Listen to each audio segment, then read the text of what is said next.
The Late Night Alternative with Iain Lee on Talk Radio. We have ways of making you talk. No heartache felt no longer lonely. Nights of waiting finally won me. Happiness is all rolled up in you. And now with you as inspiration, I look toward a destination sunny, bright that once before was blue. I have no more than I did before, but now I've got all that I need. For I love you and I know you love me. So take my hand, I'll start my journey, free from all the helpless worry that besets a man when he's alone.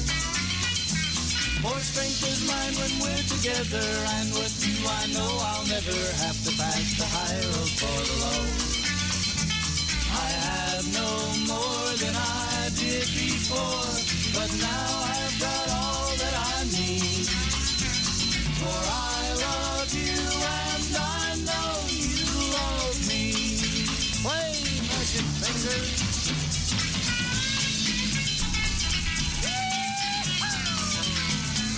I'm David Babcock and I got my willy stuck in a hoover. Oh, chicken loser. No, I totally disagree with Sex to the Robot. It wasn't even good enough to be shit. Shag upon. I have no more than I did before, but now I've got all that I need. Here we go, here we go. For I love you and I know you love me. Yes, I love you and I know you love me. You're a pervert. 0344 499 1000 is the telephone number. We've got some great guests lined up. We've got Jacob Rees-Mogg coming up after 11, Nigel Farage and Alistair Campbell on the line at exactly the same time. But before that, I know it's what you've all been waiting for. We're going to go to our political correspondent and find out what he thinks it could be next for Theresa May. Alan? Hello? Yes, Alan, can you hear me? I can hear you loud and clear. Oh, first of all, Iain, congratulations on being read out on national radio 2 this morning. Sorry, what? Your text was read by Ken Bruce this morning. What text? You doing Tess and Claudia's dance-a-thon. The what? The what now? Tess and Claudia doing that 24-hour dancing. Right, and... You had your message read out by Ken Bruce. I don't think I did. Yeah, you said from Iain Lee. It wasn't. It was not me. It wasn't me. I thought it was. Well, I think maybe having the name might have made you think it was, but trust me, it wasn't. As I've got absolutely no idea what you're talking about. But anyway, what do you think is going to happen now to Theresa May? I think there's going to be a general election. Okay, what makes you say that? You're kind of branching out on your own. No other commentators have picked up on that yet. So what makes you think that, Alan? Well, I think Brexit is dead in the water, and this will be... Theresa May should do the right thing, call a general election, and resign as leader of the Conservatives. We're just going to go to our correspondent for prisons and get his take. What do you think about what happened? They've cancelled Brexit. Thanks very much. So, Alan, if there is a general election, what do you think the result of that might be? A landslide majority for the monster waving loony party. OK, thank you very much indeed. That's Alan Caddick, who is our correspondent on Brexit. I've written a Brexit song.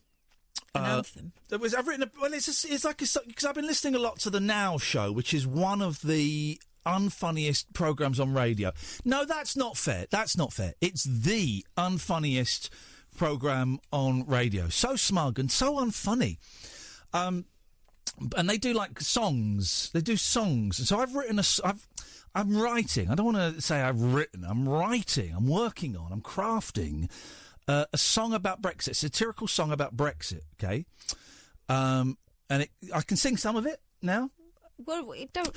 Another rock and roll Brexit. Another Brexit rock and roll.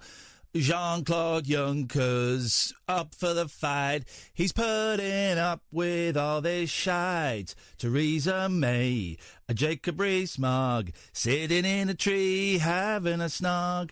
Ba-dum-bum-bum-ba-dum-bum. And Boris Johnson sticks it up his old bum hole. Oh. Another rock and roll Brexit. Another Brexit rock. I've been working on this all day. I think it's good. Katherine raised an interesting point, asking me why it was based on Another Rock and Roll Christmas by Gary Glitter. Yes. He was just in my head.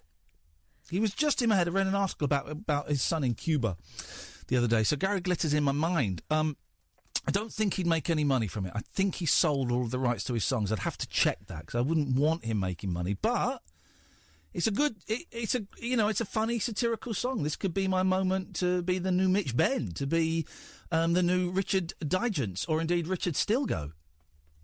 Or any other Richard. I think it might need... Any other Tom, Dick or Abdul. I think it might need a few more bits on it. Like I can do it. Some more words. I can do that. Okay. Let me... Another rock... I've got to get up to... Another rock and roll Brexit, another Brexit rock and roll. Young Claude Youngers, put up a fan...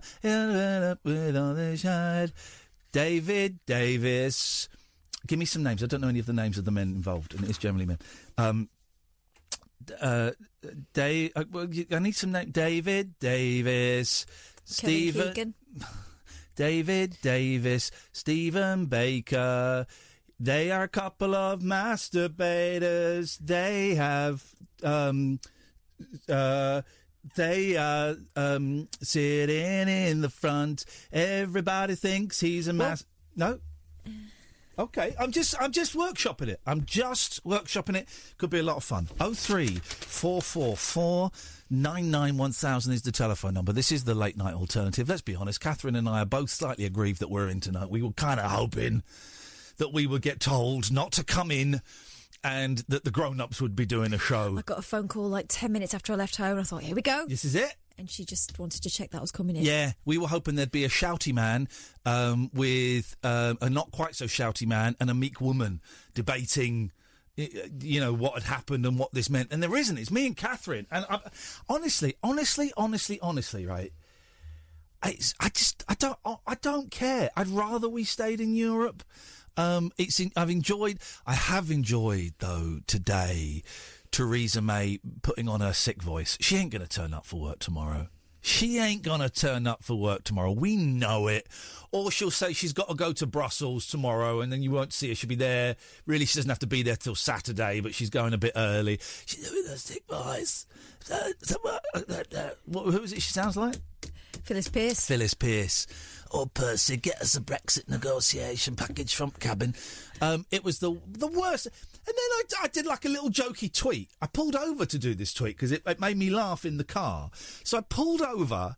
And my phone now is like in a box within a box. It's in a box within a box. So it's a big operation, right? And also, I'm not very good at parking this car because it's too big. So I pulled over, opened the first box, opened the second box, got the thing out, and tweeted, Theresa May is enjoying hearing Theresa May put on her sick voice. Genius. She won't be in for work tomorrow. We've all done it. Except I got spelt a word wrong. Instead of putting go to work, I put got work. It doesn't quite make sense. And it's become viral. Oh, no. It's had over 300 likes and 52 retweets. And then someone tweeted, listen, I voted Remain, and I'm not a Tory, but for God's sakes, give the woman a break. She's doing the best she can. And I was thinking, if you look on Twitter, there are people saying a lot worse things than she's putting on her sick voice. There are people using all kinds of language. Also, I don't think we're really suggesting that the Prime Minister is doing that voice. I am. Not really. I think she's a liar. Here's the thing. Ever since those two men lied about Michael Jackson on that documentary, I don't believe anybody. It's opened... The good thing about that documentary, that fraudulent documentary that tried to besmirch the name of the King of Pop is, it's opened my mind, right? You cannot believe anything you see on the mainstream media. I believe them. They're lying. Well, they're lying to you. They're lying to you. The mainstream media, and that's channels 1, 2, 3, 4, and sometimes 5. My mum can't pick up channel 5 still, so it doesn't quite get it. But they are lying to you, right? They're lying to you. And once you accept that, once you've had the cling film peeled from your eyes, Cling film wouldn't work. Is that a phrase? No. Okay, well, okay. Once you've had the scales, once you've had the scales, no. Anyway, once you've had the tinfoil peeled from your eyes and placed on your head, you will see the lies everywhere. The two guys on the Jackson film, liars. I believe them. Theresa May, her voice, sore throat. Liar. It's all you can't believe a word of it. Can't believe it, and I'm wise to it now. And now I'm wise to it. Now I'm open. I'm open to receiving the information that's out there. You cannot get this. You cannot get anything. You're saying that Rees-Mogg isn't just a really, really posh bloke?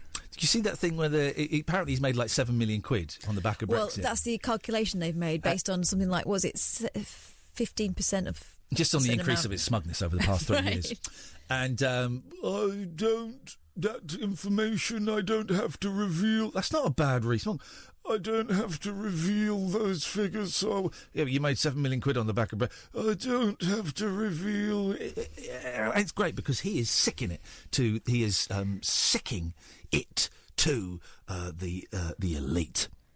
0344 499 1000 is the phone number. Let's go to James. Good evening, James. Hello, Ian. How are you? None of your business. What do you got for us? Sorry, I'm angry. I'm angry. It's been a feisty evening, James. I'm very, very well, thank you. I'm also angry. Do I have to squeeze this in before the ad break? I've got a minute on the clock. No, you don't. Well, listen. We go to the ads late, mate. If the call is good, we go to the ads late. Oh, great, because I'm also angry because on a serious point, on Talk Radio, I've got so much to say on all of the pertinent issues: gang crime, violence, youth disposition, ISIS, returning fighters, Brexit, and I can't get into any bloody caller shows. I can't get into any bloody caller shows? I've tried James Obongo, can't get onto him. James Obongo?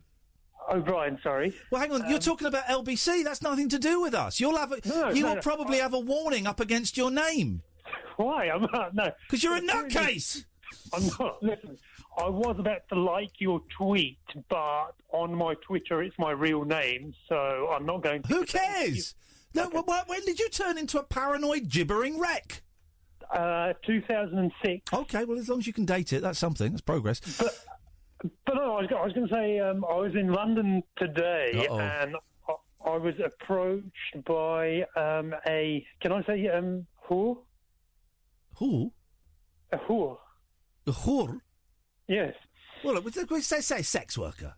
Yeah, sex worker. I think that's a PC term. And it's just polite. It's just a politer way of describing a particular career choice. I just think whore is particularly unpleasant and degrading. Escort, I think sex worker. It's not about being PC. It's just about being polite. It's PC. It's polite correctness. It's manners. And she offered to and I said no because I didn't have any cash on me, but the point is was there not a cash machine nearby? Well, you've got to be careful in London because your PIN could get stolen. But I did see you sleeping. Was it a few nights ago? You were live streaming from your bed? Yes, I was live streaming me sleeping, and there'll be more of that to come. Don't worry. But the reason I'm slightly floundering for material is because I would usually start off the call by some songs by a certain well-known artist. But I'm thinking in the current climate, is it controversial or not? Because, you can still sing Michael Jackson. Katherine is... This guy's all over the place. What do you want? I'm going to sit back, James. You're speaking to the boss now. Hello, Katherine. How are you? You've been hit by a smooth criminal. And the thing is... Okay. I mean, I don't believe anyone wanted to. No, I don't think you get. I can't remember. I remember years ago, if you drove through like the main street of King's Cross, you'd see sex workers, and there were a few areas, sort of Finsbury Park, I seem to remember. You'd see them. King's Cross about 20 years ago had a massive. They pumped millions and millions of pounds into it, and you don't see them anywhere now. They're not anywhere in the area. There's still some dodgy areas, but they've cleaned it up a lot. And I can't think in London. I don't live in London now, but I can't think the last time I saw a streetwalker in London. I can't think, certainly not in the last 15, 20 years. Got the internet now, so I think that for the most part, it's safer not to walk But the for streets some of if you those can women, avoid that it. is the only way Yeah. of doing it. On the internet there is huge competition, and if but yeah, let's but political correctness, no, it's polite correctness. Let's call them sex workers. They've made what is probably a very difficult life choice. And so whore is not a nice word. I don't like that. I don't like that word. I don't think that word does anybody. No, any especially favours. as last week there was a massive demonstration about the fact that sex work is work, and women, these women, largely women, want respect and deserve to be safe and all these different things. And I also didn't really see the point in his story apart from just to be able to say that word. It's a nut job, but Yeah. I'm in trouble. With Amy Lewis. Iain Lee has to go now from Talk Radio. Now. He's a Gary Glitter supporter. Now Amy Lewis has got a hashtag sack Iain Lee. Are you really talking about Gary Glitter after what he has done? You should be sacked. Now, we talk, Amy, about Gary Glitter quite a lot. We talk about a lot of things on this show. That quite often stuff that you may not... Oh, hang on. She's only just joined tonight. It's not a real person. It's a fake person. She's joined just to get me the sack. All right. Well, it's probably one of our trolls. You're probably one of our trolls, sir. But yeah, no, we talk about all kinds of stuff. Gary Glitter. We talked about Jonathan King the other day. We talk about all kinds of things. It's what this show is becoming is a place where we can kind of kick ideas around. In the age of Twitter and the internet, we were just saying this the other day, everything is very binary. It's yes or no, black or white, on or off. And if you do not have a definite thought, you certainly can't try and produce a thought on Twitter or work, chisel away until you get an opinion on something. But you can on this show. Amy, he said, doing the inverted commas, because you're probably a bloke. You can on this show. So you carry on tweeting The Sun, BBC News, ITV News, Mirror Breaking, and CNN. That's what she's doing. She is doing. And we all say, me and Katherine made a radio documentary about Gary Glitter fans, which I think you'd enjoy, actually. It's really interesting. 034, or Amy, give us a call. 0344 499 1000 is the telephone number. This is Talk Radio. The radio show for people who know the best part of the day is the night. The Late Night Alternative with Iain Lee on Talk Radio. We'll get you talking. Listen, you know the score, okay? We sit here and we talk, and there's some silly bits and pieces in the papers. I've got stuff about aliens, about Larry Grayson, about... I've written cock here. I'm assuming it's about cock. So we'll talk about that, and we'll kind of talk about stuff that we may have done today or otherwise. We're not really going to talk about Brexit, but here's the thing: I am aware it is kind of the biggest story in town, and so if you want to phone up and talk about Brexit, you'd be very welcome to. In all honesty, I'm bored by it. I've been bored by it for the last couple of years. I don't really understand it. I don't really... It's the point I was trying to make earlier.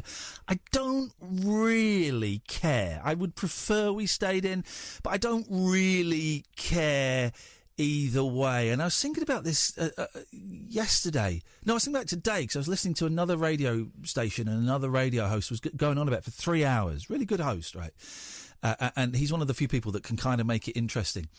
But I was listening as I was getting ready. I had to go out to go and do some filming today for a thing about cats for Channel 5. And he was talking, and he was saying all this stuff that I felt I should be bothered about, like corruption and lies and the Rees-Mogg £7 million and all of this. And I was thinking, I should be bothered by this.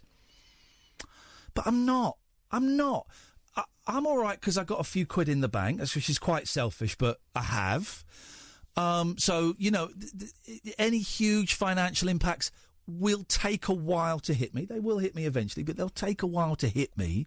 Certainly longer than perhaps the average person. I'm not saying that to brag. That's just the way it is. So I guess there's kind of a selfish, I'm all right kind of vibe about it. But even that to one side, I don't really care.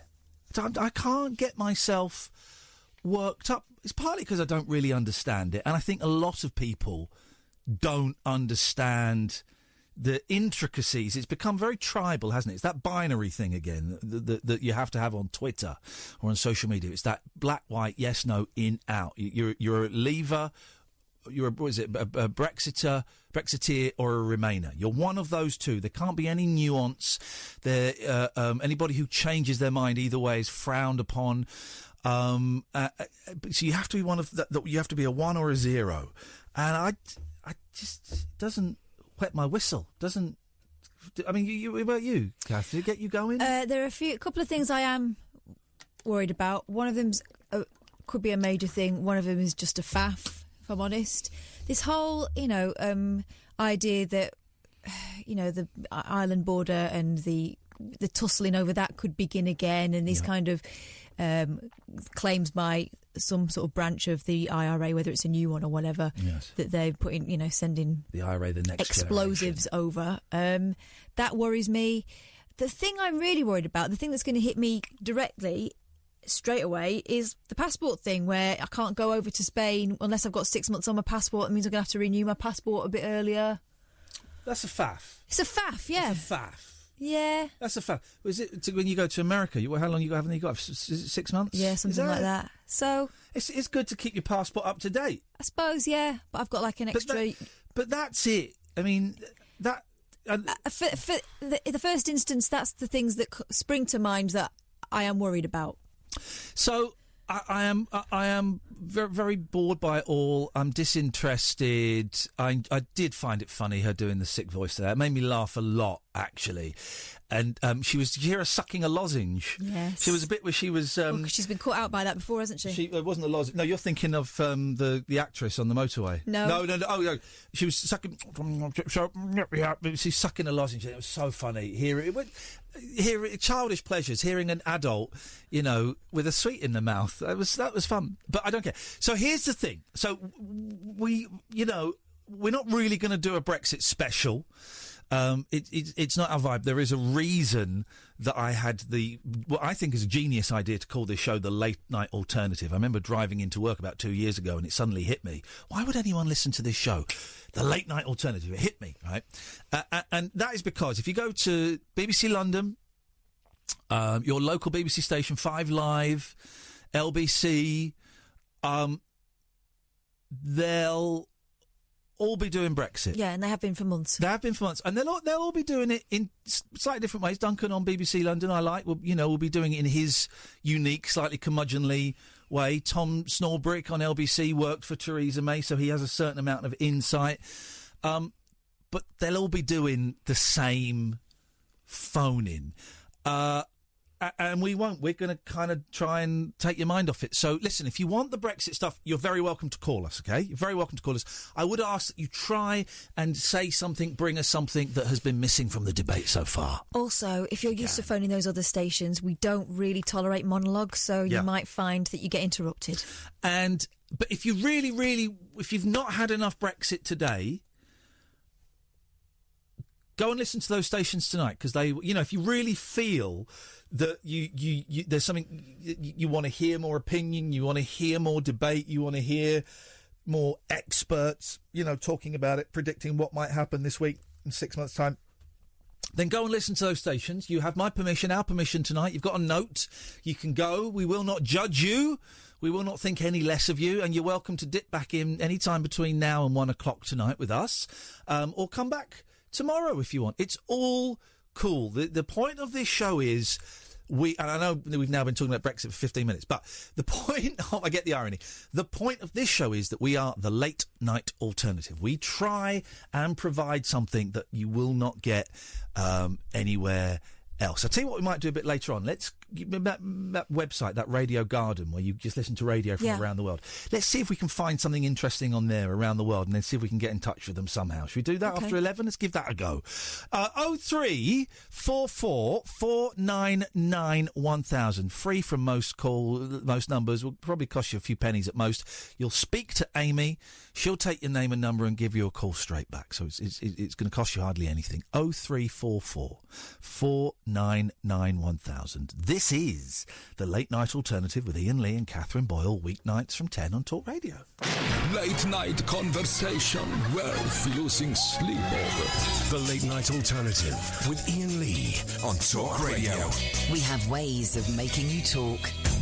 03444991000 is the telephone number. I've been posting some nice pictures of my cats. Cats have been on my mind because I had to go and do a little talking heads thing. You know those things where they show funny clips and then it cuts to a comedian and this one's got... Well, they billed me as a comedian. I said, if you've booked me as a comedian, I ain't a comedian. I'll sit and talk, but I'm not a gag man. And they had a cat psychologist and a vet, but they're not especially funny clips of cats. They're clips of cats that are like really nasty, quite aggressive. But watching the clips, it's all the owners' faults. It's all the owners. You watch it, you go, well, what? It's like the owners are constantly trying to pick them up, and then the cats are going crazy and scratching them. And you think, well, they're telling you they don't want to be picked up, so. Or the cat is eating and the owner comes up from behind and strokes them from behind. And first of all, you've got to be really confident with your cat that you can stroke it while it's eating, okay? Because they don't like it unless, they've shown they do. You certainly don't go from behind because that's when they're at the most vulnerable. They're kind of poised for a fight because they can't see anything and they're eating. So their senses are heightened. So there was a lot of that. And I haven't done a Talking Heads show as one of the heads. I've done voiceovers for them, but I haven't done one for about 13, 14 years. I stopped doing them because you would get 200 quid. Remember I did a few, and you get 250 quid for an afternoon's work, which is all right. But then they'd then re-edit it and put it in another show, and you just became one. I didn't want to become Stuart McConey, was my thing. But then this was about cats. I love cats, so I'm in. This paid a lot more than 250 quid. And now I don't give a stuff about what I do on TV because I don't consider myself having a television career. So when I get offered TV work, the first question is how much, second is how long, and the third one is, let me look in my diary, yeah, I'm free. And that's it. And it was kind of nice. There were nice people that were doing it. There was some good clips. One of them, the sound guy at the end, came up to me and said, Iain, I've got to say, you're responsible for one of the funniest things I've ever heard on radio. And I went, Minty Biscuits, the Barry from Watford thing. He said, no. It was a guy called Jeff. I went, Do you drive? Do you drive? Which is a great clip. Do you mean Katherine was responsible for that clip? You were the producer at the time for that, weren't you? Yeah. Do you drive, Jeff? If you want to laugh, go on YouTube and look up Iain Lee, Do You Drive, Jeff? And it's about 10 minutes. This old guy in his 80s. I'm put forward the ridiculous, I put forward the sensible viewpoint that drivers over 67 should be banned from driving or something. And he phones up to say that he's a good driver. And I want to ask him, but Jeff, do you drive slowly? Do you drive slowly? And every time I got to the do you drive, he'd go, yes. That's great, Jeff, but the question is, do you drive? Yes. So we talked about that a bit. Went on for ages. Went on for a lot. It's so funny, man. It's funny, then it stopped being funny, then it gets funny again at the end. And so this went on for ages. So we're talking about that. And then I went, I've done another clip recently that if you like that, you might like. You went, what is it? I said it's called Mike Snorbits. And it's when we had a drunk guy on who was so drunk we put him on hold for 20 minutes, except he was on air the whole time and he got so confused he forgot his own name. So I sent the sound guy, whose name escapes me, sorry, I sent him that podcast of was Mike Snorbits? Was that what it was called? Mike Snorbits. I sent him Mike Snorbits, the clip. If you missed it, it's so funny. One of my favourite gags are those ones where they just repeat and repeat. My favourite thing I ever did on the 11 o'clock show, and they used it over the credits ones. It's so funny. I remember doing it, and it was the first time I'd done a repetitive gag. And as it was happening, I was thinking, oh, my God, this is a thing. And it's me stood outside the post office in Borough High Street, and a guy, and me going up to him and saying on camera, hi, I'm Iain Lee from the 11 o'clock show. Have you got time to do a vox pop for us? And the guy goes, yeah, when? And I go, how about now? And he goes, yeah, all right. What do you want to ask me? And I go, hi, my name's Iain Lee. I'm from the 11 o'clock show. Have you got time to do a vox pop for us? And he goes, yeah, when? And it just goes on. And it was the third one. I start to smirk and go, Oh, this is funny, and it goes on not quite as long as Jeff, but it goes on for about 2 or 3 minutes. It's good. I love those repetitive, circular things that are just pointless. Well, yeah, silliness. And at the time, you're thinking, how long can I get away with this for? When is he going to tell me to? Mm-hmm. You can get away with it for flipping ages. Let's go to George. Good evening, George. Good evening. Good evening. Good evening. Good evening. Ian and Kath, I tried to phone you last night late because you provoked a memory. Oh. You were talking about car parks and... The car parks and the glad rocks. No, I got it. Glad rocks? I got it. The car parks and the skid marks that your poor old granddad had to sweat to buy you. Yeah, very good. Thank you. Thank you, George. Yeah, it jogged a memory of how I first became anti-establishment, essentially. Here we go. I got stitched up by a couple of coppers, and I'm just looking. Statement of witness. I was accused of outraging public decency. Uh-oh, what had you done? Well, I'm just looking at the statement of one of the constables. Well, you could just remember it. Well, Simon Byrne. Okay, well, let's not have any names. Let's not have any names. Age over 21. Yes.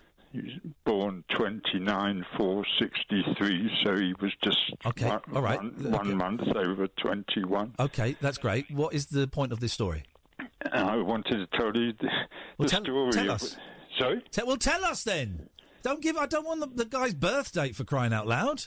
Okay, on Tuesday the 8th day of May, 1984, at 1:20 a.m., I was on duty in full uniform in company with PC blah, blah, blah, when, as a result of information received from a member of the public, we went into the car park at Devonport, Southwark Street, W2.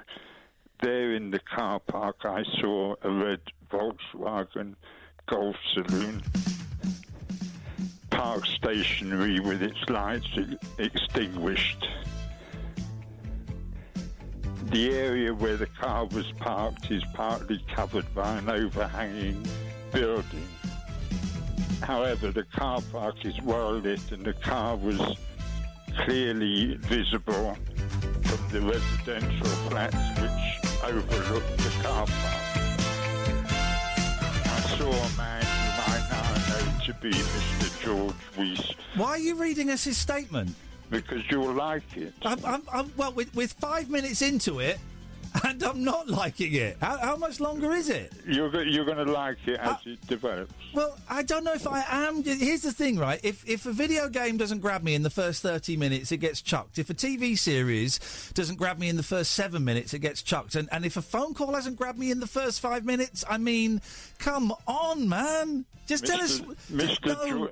George, we sitting in the driver's seat of the vehicle, and a woman whom I now know to be Miss Blah Blah sitting in the passenger seat. Please make this stop.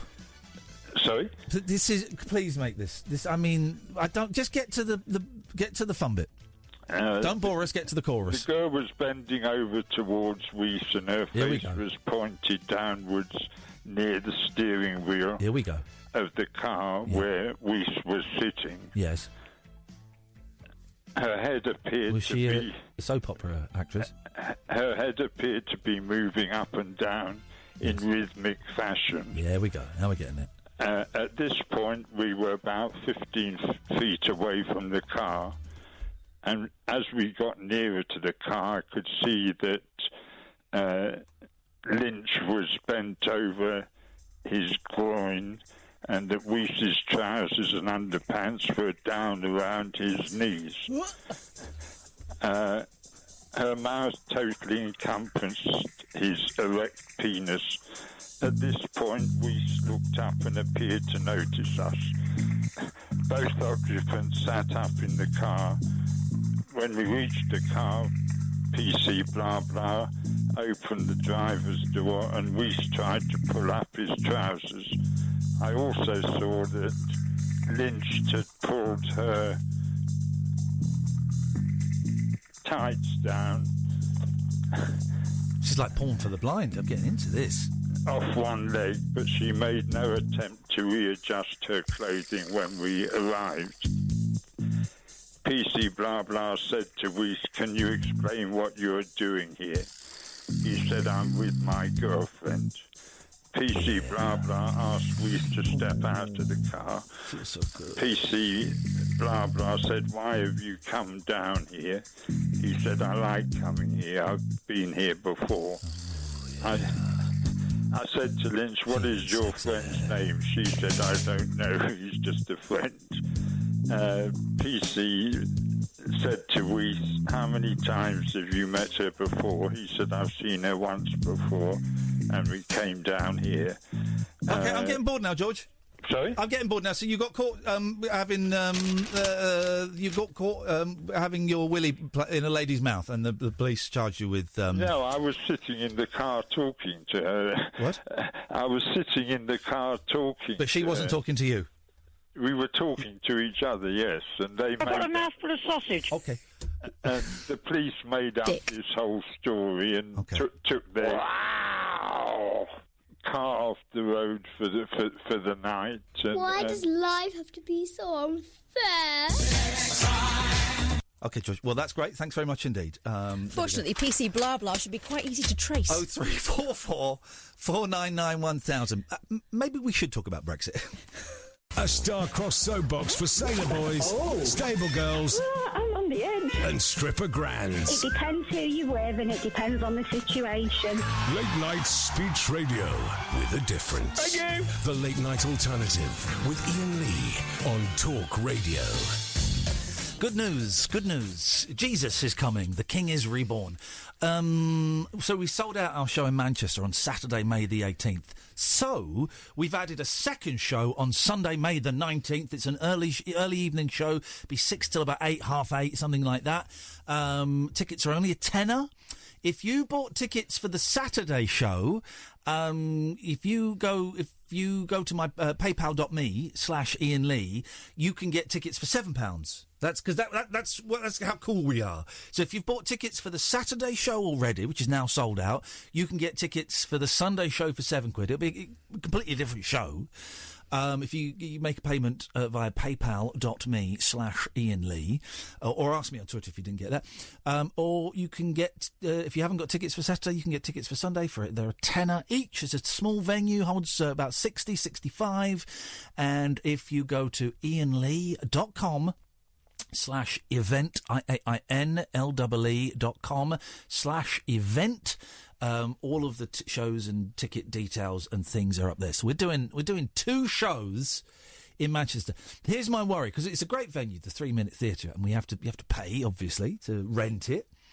My worry is that we've only got 65 fans in Manchester who would only want to come and see us once, and we will be stuck with an empty venue. Well, we've sold 4 tickets already, but we will be stuck with me and you and twice that number again in the audience and a big hole in our pockets. This is a punt, guys. This is a punt. This is a gamble. This is the biggest gamble of our goddamn careers. And we're doing it. We're going in. We're going all in. We'll see. We'll see what happens. We may have bitten off more than we can chew, like that lady in George's story. We may regret this. We had some interesting tweets about George's story. What did Julie...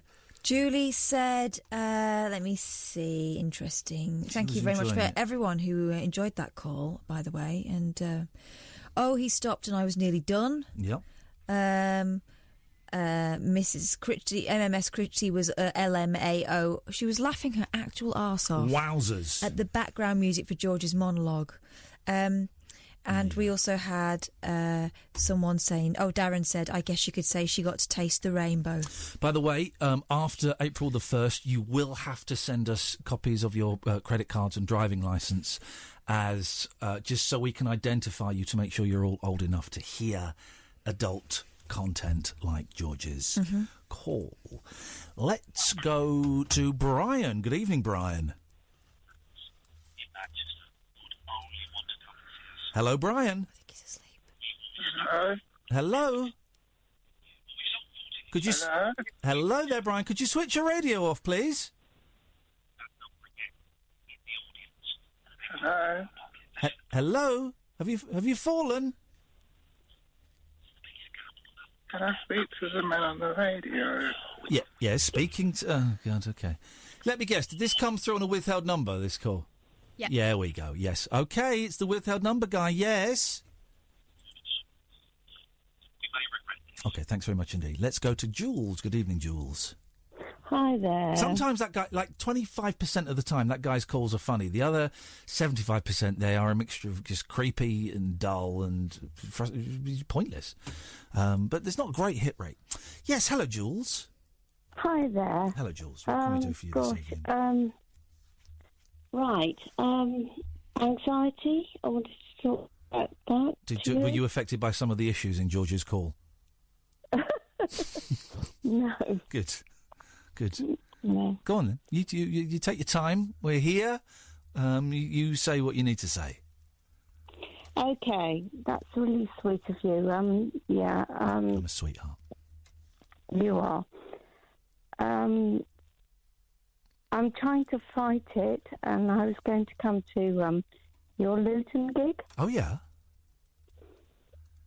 Booked a ticket, but I don't think I can come. Oh. You're not feeling up to it?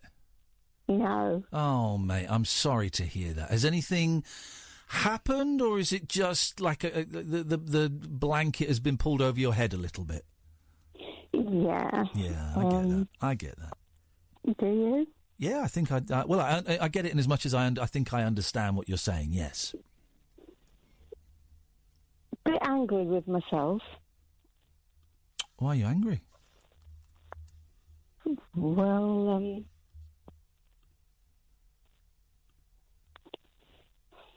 yeah, just angry with myself.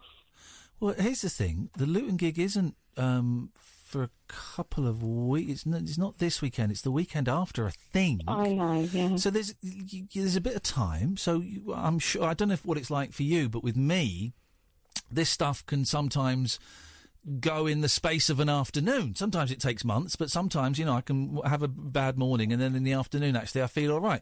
So don't be angry with yourself yet, because the show hasn't actually happened yet. Right. But even if you can't make it, there's no point in beating yourself up about it. It's one of those things. I should say that we have so many people come to our shows who have bought one ticket. Quite often we get a lot of couples. Oh, yeah. We get so many people reach out to us on Twitter and say, look, I want to come, but it's just me. And and we make a point of saying, and maybe we should say it a bit more, that there are so many people that come to our shows where it's just one person. Someone who's just come on their own. Our audiences are always, without exception, very friendly. So if you wanted to chat to the person next to you, they'd be up for it, and I guarantee that. But also, if you didn't want to chat to the person next to you, you just wanted to sit at the back on your own and not talk to anyone, that would be cool as well. You wouldn't be made to feel strange. Yeah. I mean, it's not one of those shows... That's really interesting, actually, because... I'm trying to get over my anxiety. Yeah. Stupidly, I drank 2 glasses of wine tonight. You can tell, can't you? No. Well, do you know what? Now you've said it, I can. I couldn't smell it on your breath before, but I'm getting a little whiff now. But no. I mean, Yeah. And that's. And I can't work out whether it's the anxiety that's causing me to have a couple of drinks, or the couple of drinks that's causing me anxiety. Yeah, that's a good. That's only you know the answer. Yeah, absolutely. Also, I should say as well, it's not one of those shows where we kind of pick on the audience. The audience are invited to join in, but there is absolutely no pressure. We have done things where we've gone out into the audience and spoken to someone, and they've gone, I don't want to speak. Brilliant. We move on. We move on. That doesn't happen very often. People are generally invited to join in, but or they jump in. So you're very welcome to sit at the back, to come in late, to leave early. If you want. I wouldn't. Don't let. Where are we now? It's Tuesday. We got nearly 2 weeks. All I'm saying, Ian. Hello. All I'm saying is that. Right. Okay. Today, my anxiety has got so bad. Yes. Hello? Yeah, and I'm hiding it. Yeah. I can hear that. It's hard work, isn't it, hiding it?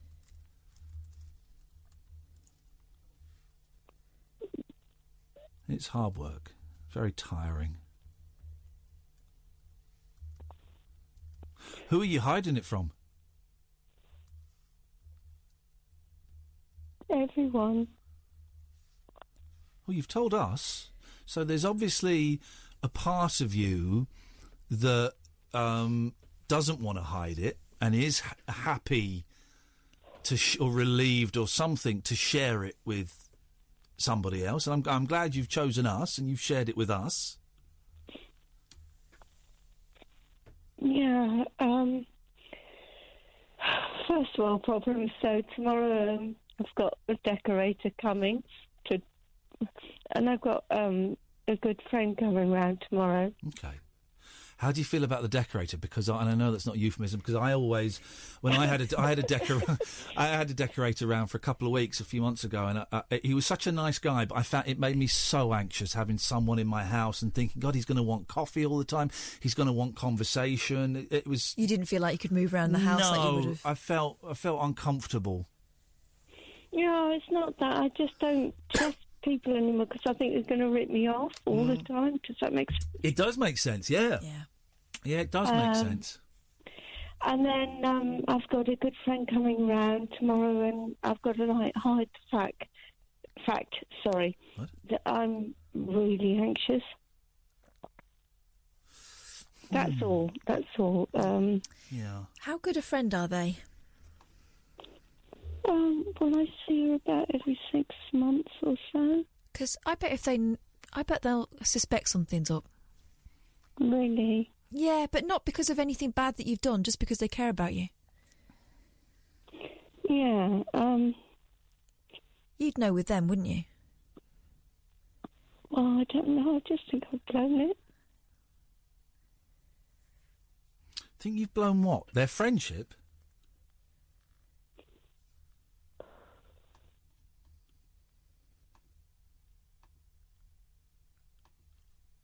Jules? I'm so sorry.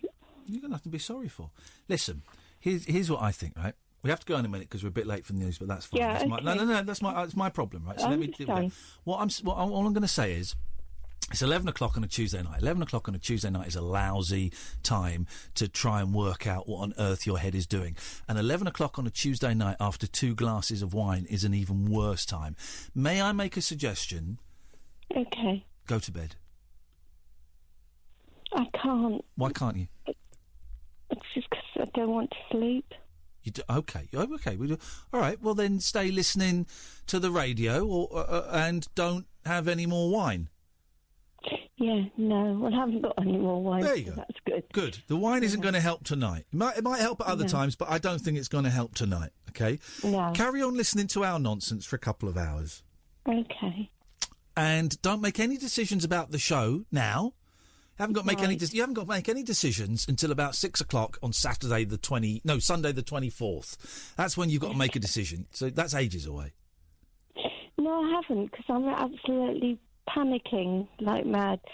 Because tomorrow morning I've got to be all right.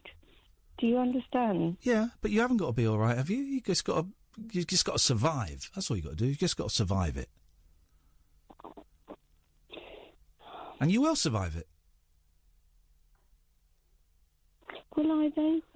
Yes. Okay, I know you've got to go. Sorry. Here's my promise to you. I'm going to promise you something. Right? I don't do this very often. I promise you'll get through tomorrow and survive it. Okay. It might not be pleasant.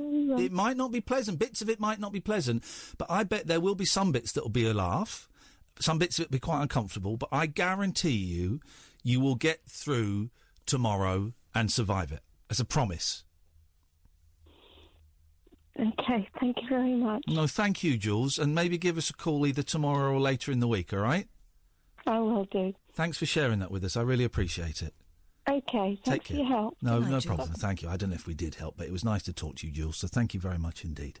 Let's go to the news. The Late Night Alternative with Iain Lee on Talk Radio. We have ways of making you talk.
You just may be the one. Someone to understand them, and you just may be the one. 0344 499 1000 is the telephone number if you want to give us a call. The Late Night Alternative. I'm Iain Lee. She is Katherine Boyle. Do you... can I ask you some questions about what we just talked about? Yeah, of course you can. Because it just dawned on me that I don't know anything. I knew very, very little about it. Right. We've kind of had the conversation off air. Yeah. But I bet there are lots of men, possibly some women as well, for whom it is slightly more important. But there are lots of men who don't know anything about what we were just talking about. Okay. And all those questions I asked you were genuine No, it's fine. questions. I'm fine to So talk about it. what were we talking about? So I had a letter this morning inviting me to make an appointment for cervical screening. Now, is that a smear test? A smear test. Right, that's and a it smear says in the test. letter, also known as that. And I think they're trying to get away from that because it sounds so hideous, right? And also Okay. in this letter, what was new about it was usually it's due, make an appointment. But this time around it said it's completely up to you whether you want to go. But here's a leaflet so you can find out more about it, because so many women are just putting it off or shelving it altogether because it's not very nice. But it takes 3 minutes and it could save your life. So and I genuinely, I had an idea. Okay, what I thought happened was you would go and you'd lie on a bed and you put your legs in stirrups. Oh. This is what I thought. You put your legs in stirrups and a doctor, in my head I had a male doctor, would... well, I tell you what I thought they insert... They obviously, they're looking in your vagina, right? I knew that. Right? I'm just saying, because there might be some people who don't know this. And I thought, because I've never really thought about it, okay? Yeah. I'm not saying this... I never really thought about it. I thought they would use... it's going to sound ridiculous. Are you going to say like a cotton bud or something? No, a tongue depressor. Oh, it kind of is that, but it's got a pointy end. Is it? Mm-hmm. Oh, is it? Kind of, yeah. Oh, Like a okay. lolly stick. Well, like mine was like it was like a big, like an emery board. Not quite that big, no. Like an emery board, Yeah. but smooth emery board. But I've got the stirrups is not a thing. No, I don't think so. How do you do it? They pop you up on the table. Yeah. And you take your sort of lower clothes off, and they'll give you a blanket often to just like put over the, for modesty's sake, so you're not just sitting there like Winnie the Pooh. Yeah. And that to me is the most uncomfortable part, waiting for him to come back in. Yeah. In my case, it's the nurse that does it. Okay, so it doesn't have to be a doctor. No, and it's a woman, you were saying. It's a woman I see. Is it always? It can't always be a woman. I think they would tell you if it wasn't. Okay, because... in my experience, it's always been a woman. Okay, good. And it's never been a doctor. Right. It's always been the nurse.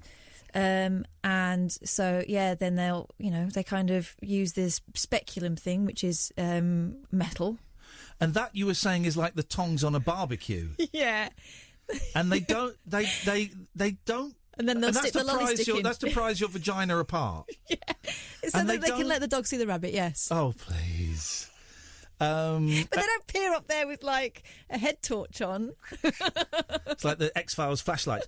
So, but they don't... And here's the thing. Well, I said, do they lube you up? And you said no. I said, well, how do they just go in dry? You said, oh, no, they play with your nipples. They don't. But they don't put any lube on. No, because it's not Vaseline or anything. It's not. It's not. Well, no, I know it's not for pleasure. No, it's not for pleasure. No, but not even that. It's not even. It doesn't require that. Well, speak for yourself. It doesn't require that. It's not boast. Yeah. It doesn't. It's just a quick, and then so they open it with whip round, and then they're out. They open it with the speculum, which is like the tongs, metal, cold metal. Metal, yeah. They don't warm it up. There's none of that. No. So they open it. They even take you out for a drink first. How wide? I mean, is it? It's not really wide. It's not uncomfortably. No, it's not like a jack on a car. Okay, honestly, I'm asking. We sort of had this conversation. This is a slightly more detailed conversation, but we sort of had it during the break because I don't know anything about it. And it's important. It's just so they can get the lolly stick in. But it goes right up. Well, it goes to it has to go to your cervix. Yeah, you can feel it in the back of your throat. Yeah, hit my reset button like I speak Spanish again. Wow. And then it's all over. And what are they doing? Are they scraping they around? Kind of do a sort of circular. It's a little circular. And I guess they're looking for like cancerous cells. Yeah, they're taking a sample of the cells on the neck of your cervix. Okay. So if you imagine the cervix is like a balloon. Okay, sure, I'll imagine. So the bit that you blow up is what they're taking the cells from the edge of that. Yeah. And you get that. That's like every 4 years. I think so. Yeah, it's been a long time. I was just thinking earlier this month because there's been quite a lot in the news about the fact that women aren't going. Yeah. Why women have stopped going? Or they've never really been enough women. I think some women have never been. They find it intrusive. They don't think it will happen to them. It is intrusive. Of course, it's intrusive and it's frightening. And you're walking around thinking, "I feel fine. I'm well." The thing is, you could be well, and you could need treatment. Yeah. And if you catch it early enough, then there is really good treatment out there. I know people who've had negative results or positive results, however you look at it, and they got treated and they got hang on, no so problem. Negative means you've got something, does it? No, negative would mean that there's nothing. So if you tested positive for, it's human papillomavirus, isn't it? I don't know. Yeah, because they used to call it a pap smear. Okay, I've heard that phrase. Yeah. And then, is it uncomfortable afterwards? Nah. No. It's just done. I mean, sometimes it's difficult to know what to say to them. Well, but actually, last time I went, they were talking about my husband and the cricket because it's kind of a mutual friend. That was a bit of an odd thing when I kind of know the nurse, and she went, wicket. "It's only me here today. Are you all right with that?" And I was like, "Yeah, it's only skin, isn't it?" Well, yeah, from quite early on, I got no problem. I know it's slightly different. I got no problems with dropping and lifting and bending over and pulling apart. I don't care because once you've had a baby as well, this is what I've heard. You're just a working part. This is what I've heard. Once you've had that, you kind of get it. I've got no qualms with showing and inspecting whatever. Like I say, they're doctors and they're nurses. They're not going to write down, manscaping, disgrace. Yeah. It's like going to the garage and being coy about opening your boot and your bonnet. They're not interested. They see a gazillion at a time. Yeah. The most awkward bit for me is the sitting there with no drawers on, waiting for him to come back in. You don't wear drawers very often at work, so... I know, but it's different, isn't it? All right, well, thank you for that. It's interesting. I don't know anything about it. And I don't have daughters, and, and I not something I'd talk about with partners before, so I appreciate that. Thank you very much indeed. That's all right. It's all right, isn't it? Does it take a bit of the mystery out of it? Yeah, no, it does, totally. It does, totally. I get it, and I get why it's important, and I think I get why... some people struggle with doing. And of course, we all think, particularly when you're younger, your 20s, we're all immortal. We're not going to get cancer. I'm not going to get cancer. 50% of us are in some form or another. Yeah. I was explaining cancer to my kids the other day. One of their friend's dad is very ill with cancer, and it just dawned on me that perhaps they hadn't had a conversation. And I said to them separately, I said, look, if I don't know the exact situation with what's going on with this guy, but if you've got any questions about it, if you've got any questions about cancer or questions about what might happen or anything like that, you can talk to me, you can talk to your mum, you can talk to your teachers about it. It's important that you can talk about it. And they had a few questions about cancer and how you get cancer, and one of them said, well, I thought you could only get cancer from smoking. And I said, well, that's one way of getting cancer, but actually there are loads of others. Yeah. And it basically came down to me saying to them, bad luck. It's luck. He said it's not contagious. You can't catch it from him. He didn't catch it from anyone. It's just really, really bad luck. And I used my mum as an example with the MS. I said it's the same thing with that. It's just bad luck. Did they know that she'd had it in the past? They were too little, weren't they? Yeah, they weren't. They didn't know about the cancer thing. I'd have that conversation with them now. Actually, I'd forgotten about that. But they just know that it was really healthy conversation explaining that a lot of disease is down to just a bad luck, and they were kind of. It was good that they asked questions about it, actually, because I don't know if anyone. I don't know what's been said at school, and I don't know if anyone's had that conversation with them. And my youngest is going, well, if he dies, I'm going to be really upset and I'm going to cry. And I was like, well, that's good to, that's fine to be upset. Yeah. It's also fine if you're not upset. I said, whatever you feel, if he does die, I don't know the situation. I said, but if someone dies, whatever you feel is absolutely right. Yeah. And if you want to talk about it, that's great. And if you don't want to talk about it, that for a while, that's okay. And if you can't stop crying, that's fine. And if you don't feel anything, that's fine. Whatever you feel is right. Those conversations are really important, and it's good that you had it at a time when it's it's someone they know, but it's not someone. Yeah. Really close. We had to have the conversation with when my mother-in-law was ill, unfortunately. She didn't make it. The kids are interested and they're curious and they pick up on things. So I'd rather they ask the question. And then suddenly they're looking out of the window and go, yeah, but look at that. Do you know that thing when you think, I just said a really powerful, important message. They're going to, hey, look at that man. You can see his bum. Straight away. Yeah. Okay, right, fine. We've got loads of calls. Sorry, we were chatting. Is there a man with his bum out? 03, but the bum crack man. We saw a guy riding his bike the other day and you could see his bum crack, and so now whenever we see someone on the bike, it's the bum crack man.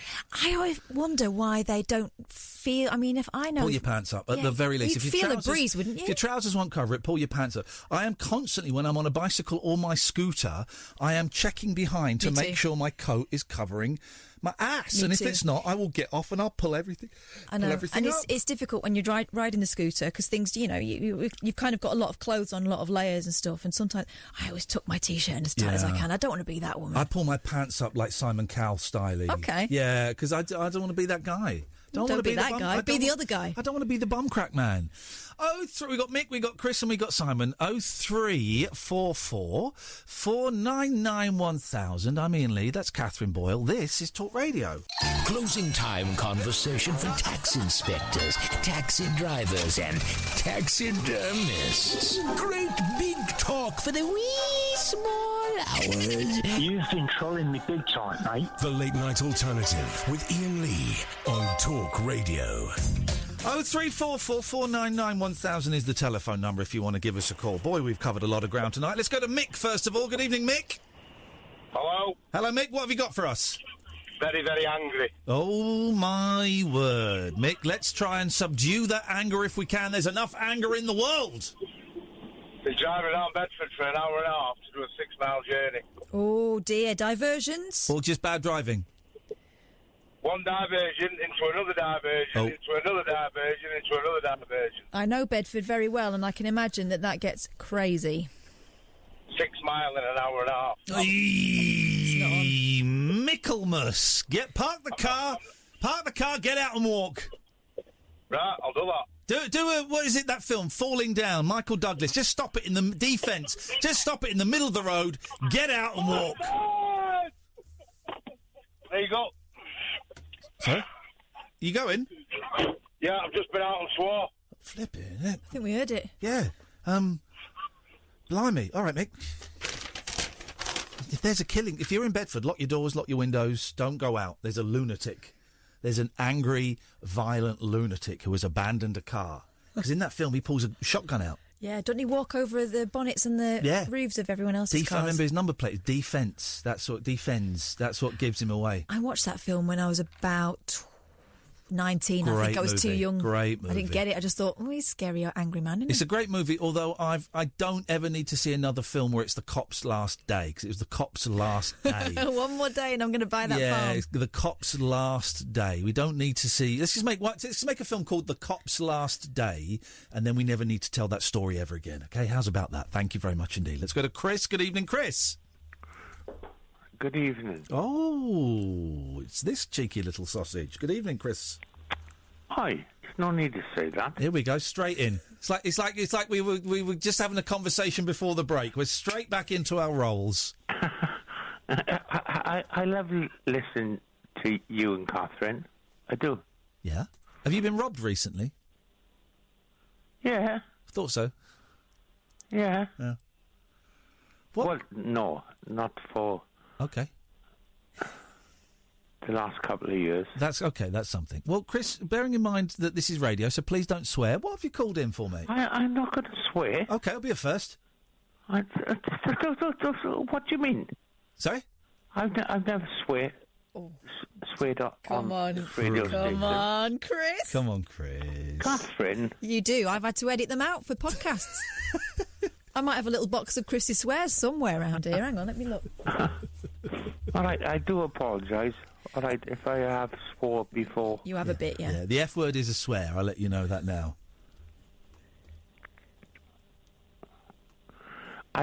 Hello? Hi. You're either saying hello or yes in Japanese. I'm not quite sure which. Stop.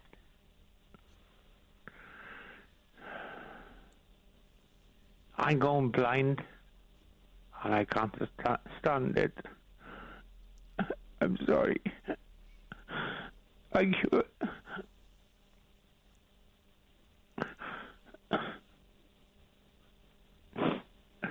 listen to your show all the time. I do. It makes me smile. Oh, mate. Well, listen. I'm sorry to hear that. I'm sorry, Ian. There's no need to be sorry. I'm sorry. We're just having a bit of fun. There's no need to be sorry. Hey, listen. I know. I thought that you were already. Didn't you have a stick before? Blind. What? So what's the deal, man? Because I thought you were blind. What happened? I hate being like this, but I can't do anything about.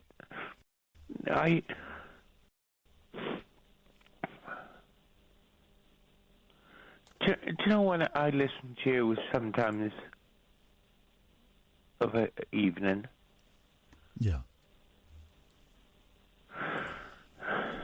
When my wife died, sadly, unfortunately, she did.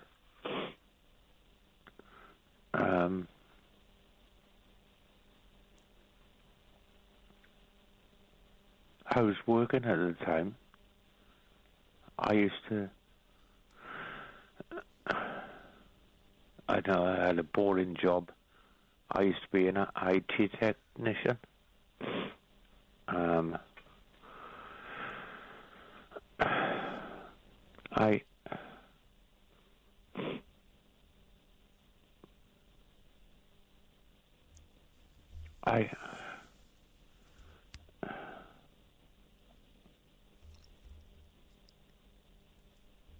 I don't do anything anymore.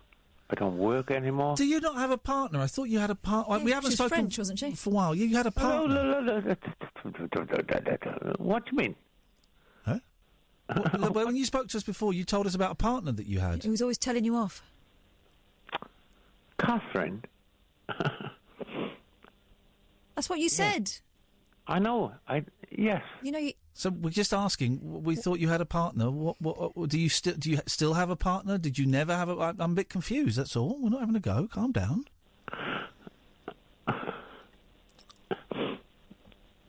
We're just trying to get a picture of what's going on because it's just a little bit confusing. That's all. Am I speaking to Ian?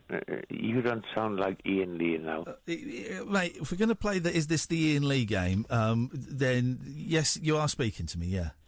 Oh, I do apologise. Sorry, Ian. That's okay. Sorry. That's okay. I do apologise. There's nothing to apologise for, dude, but we're just trying to get a grip on what is going on. We thought you had a partner. Do you not have that French partner anymore? No. No. Did you ever have that French partner? Of course, yes, of course I did. Okay. Well, when did that break down?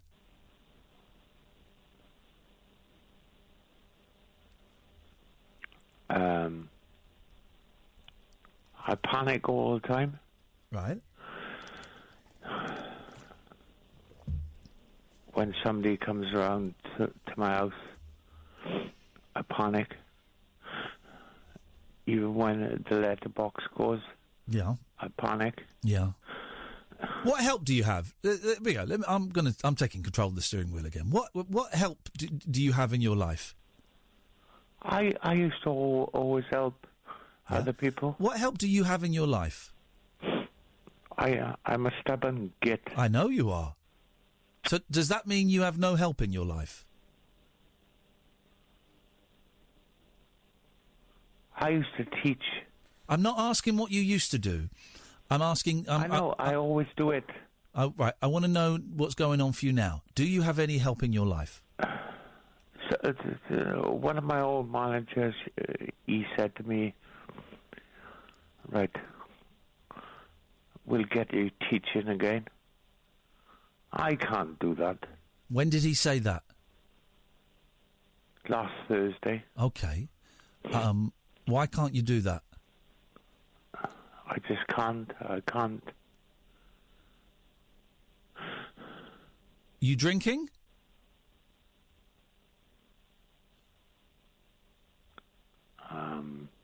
Yes. I'm not going to lie to you. Yes, I am. Okay, I know. I can tell. Yeah. That how is that helping? Yeah. Yes. The last time it cost me 51 quid. I only had a bleeding. What cost you 51 quid? An omelette. Okay, listen, Chris. I can't help you when you're pissed, right? I can't because this conversation is making no sense. No, I'm not pissed. You are, because this conversation is making very, very little sense to me, right? So I know that's why I get confused all the time. I do apologise, sorry, Ian. Right. Here's what I need you to do. I need you to call me when you're sober, because I can't have a conversation with you of any merit or any use while you're drunk and ever so slightly rambling. Am I rambling? Yeah. Am I? Yeah. I do apologise, sorry. Stop saying sorry, nothing to apologise for. I'm sorry, boy. I'm sorry. And I'm sorry you're not very happy. And I'm also sorry that I can't help you while you're in this state, because it's not going. I don't know what the situation is. I'm asking questions and not getting answers, and you're going off on tangents that even my mind is struggling to keep up with. So I do apologise. Stop saying sorry. Stop saying sorry. You have nothing to say sorry for. But sorry. I would like you to call me up tomorrow when you're sober.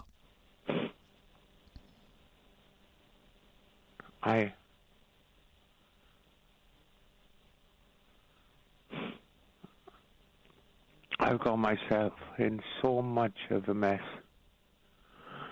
My house is a mess. I've cancelled the cleaners. I've...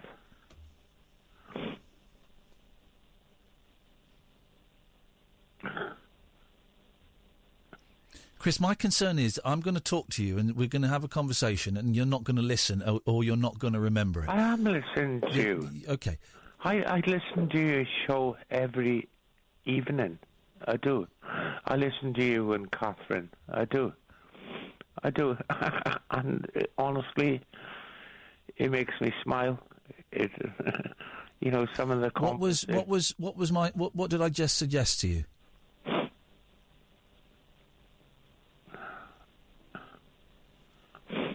You know, Prove to me you're listening by answering this question. What did I just suggest to you? What did I just ask you to do for me? I don't know. Okay, well, you're not listening, Chris. That's what that... And there's not a test Chris, I can't help you while you're drunk. No, you can't. While you're drunk. No. While you're drunk. I can't because you're not listening to me. And Chris. Oh, sorry. Chris.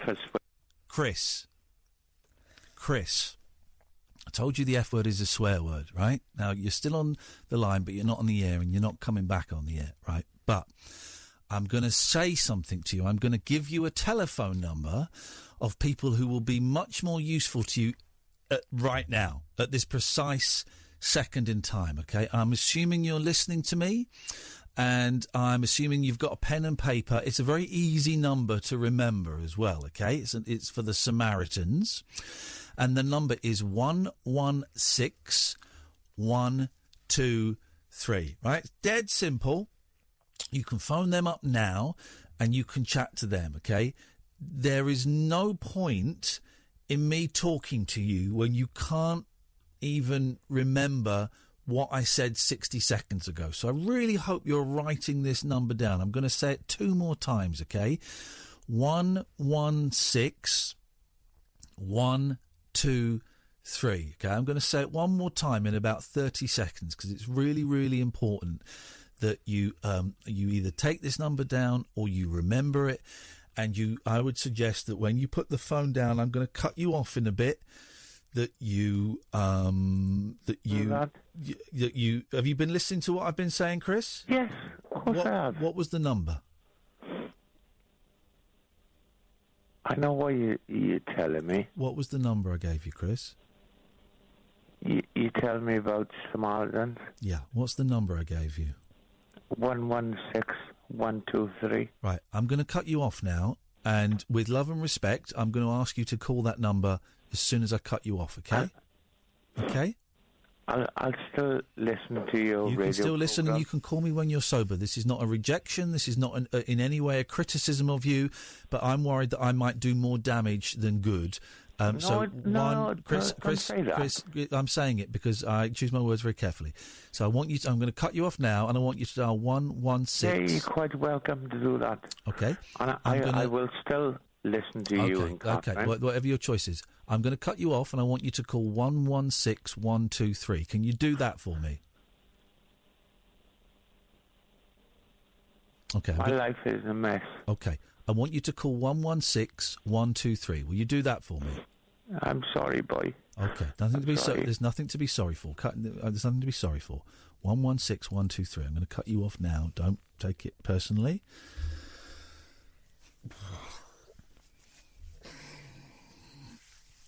I have to say, the amount of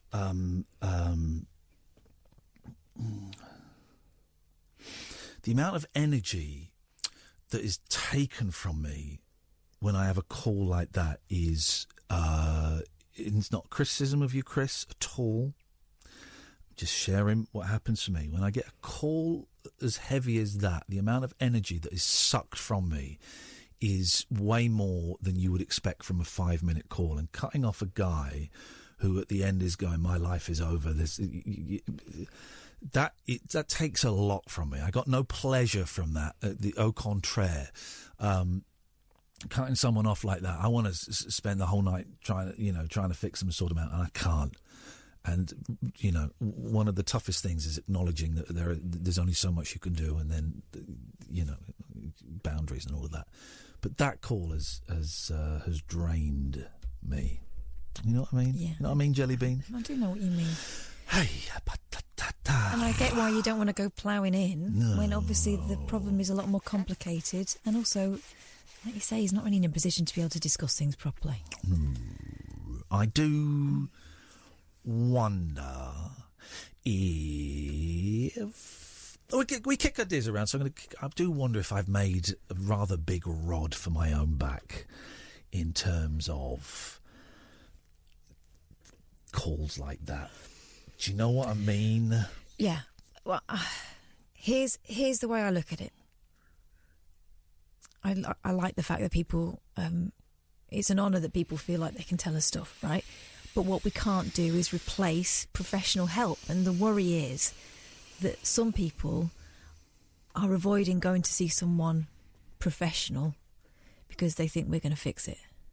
I worry that people think I can do more than I can. Yeah. I'm just an idiot that is back from a drugs relapse, that is a sex addict, that is messed up in marriage, that has got a lot of things right in the first 45 years of my life. A lot of things wrong. Sorry, a lot of things wrong in the first 45 years of my life, and I do worry that that people expect too much from me, and then I not only does a significant amount of my energy go, I also take on a significant amount of their darkness. Yeah. That goes in there. And there's a reason why, people who work as therapists, they have someone that they can go and speak to because it weighs heavily.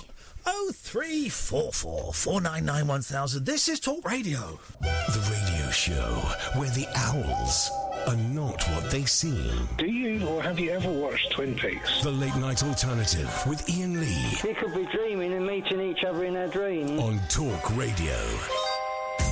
0344 499 1000. Someone's texted. I'm trying to figure out how to contact you, Iain. Do you have an email publicly available? No, I don't. Not anymore. You 0344 499 1000. You have my phone number for 15 hours a week. Let's go to Michelle. Good evening, Michelle. Oh, hello. Oh, that was a higher pitched voice than I was expecting for some reason. You sound like you've fallen down a drain or something. Hello, Michelle. Hello, I'm really excited. Sorry, that's why I'm so high pitched and squeaky. There you go. Why are you excited? What's happened? Have you won the pools? No, I'm out on a midnight jaunt. It's really exciting. Yes, mate. My name's Michelle. I'm a member of Lady Circle, which is the girl half of Round Table. And at the My gran was in that. Okay. Circlers all across the country are travelling around to catch up with a bunch of guys from Round Table, the president and a few members of his team. They're actually on a mission at the moment to break a record. They're visiting all 92 of the English Football League stadiums, and they're trying to do it in under 92 hours. Oh, blimey. Well, hang on a minute. So what, you have to visit all of them, or there are different teams everywhere that have to visit all of them? No, one team, and they're visiting all 92 stadiums in 92 hours. Put the pedal to the metal.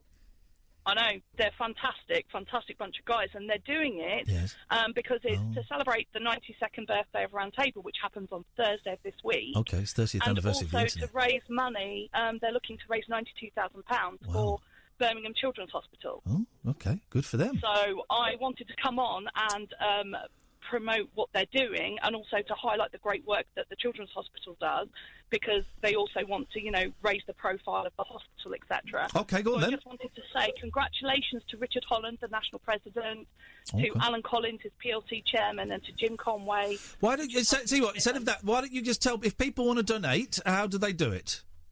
Okay, so there's a Just Giving page set up, and it's called 92 in 92 for 92. Okay. There you go. So people can go and find that. And big fan of the show, are you? A bit regular listener to the show? Do you know, oddly enough, I am, because I bought a new car and now I have DAB radio. There we go. That's what it's all about. Michelle, thank you very much for that. 0344 499 1000. No one else phone in and do that, guys. Come on now. But Don't well really done. do shout-outs, but fair enough for squeezing one in. It's a good charity. Birmingham Children's Hospital. It's a great hospital. Well done. Let's go to... Let's go to Chris. Good evening, Chris. Evening, Ian. Just got a quick music-related question for you. Okay, well, I will have a quick music-related answer because I know everything. Yes, please. Okay. It's slightly obscure, but is it okay that I've only just discovered Simon and Garfunkel at 43? Yeah, it is okay, because I had like a greatest hits of them. You know, the greatest hits where it's them on the beach. You seen that cover, and you know it's not a picture of them. Find the album with the picture. It's a picture of them on the sunset, walking on a beach, and one of them's got a guitar behind them. It's not actually Simon and Garfunkel. Once I found that out, it blew my mind. So I was aware of the hits, but it was only about 4 years ago, Chris, probably about the age of 41, that I bought the box set of all their albums, and I was blown away. Yeah, I've just been listening to them on YouTube and stuff like that. And, you know, like America and A Bridge Over Troubled Water and stuff, didn't you? Yeah, and the Boxer and that kind of thing. So what have you discovered then that's kind of blown your mind, you old head? It's not so much blown my mind. Just got into it, and it's just the kind of singles off those albums, I suppose. Here's the album you want. You want, this is a masterpiece, right? It's one of the best albums ever. The Bridge Over Troubled Water album. It's got Baby Driver. You've heard The Only Living Boy in New York, haven't you? No, not yet. Oh! After 12 o'clock, Chris, we're going to play it. The Only Living Boy in New York. It's a song Paul Simon wrote when Art Garfunkel was off in Mexico filming Catch 22. Yeah, that's not Simon and Garfunkel. It's two people. Is that because they weren't talking to each other? Yeah, it's two people. It's great, isn't it? It's a great... I was going to say, if that guy stands up, he'll be almost as tall as the guy next to him, and that can't be right. It's great. Chris, well done. I'm a big believer... I genuinely believe this, although it doesn't quite make sense, so don't analyse it too much, that we find music at the right moment we're meant to find it. And my examples of that are, my sister for a birthday bought me a Jeff Buckley album, and for 3 years it sat in its cellophane. I split up with a girl and I went, I'm going to play this album. It was absolutely perfect for a split up. It was perfect. And also Bob Dylan. Bob Dylan came into my life about 2 years ago when I needed Bob Dylan. When I needed him, he was there. Up until that point, he hadn't been there. So, no, well done, Chris. Enjoy. Thank you very much. That's all I need to know. Thank you very much. We're going to start at midnight with The Only Living Boy. The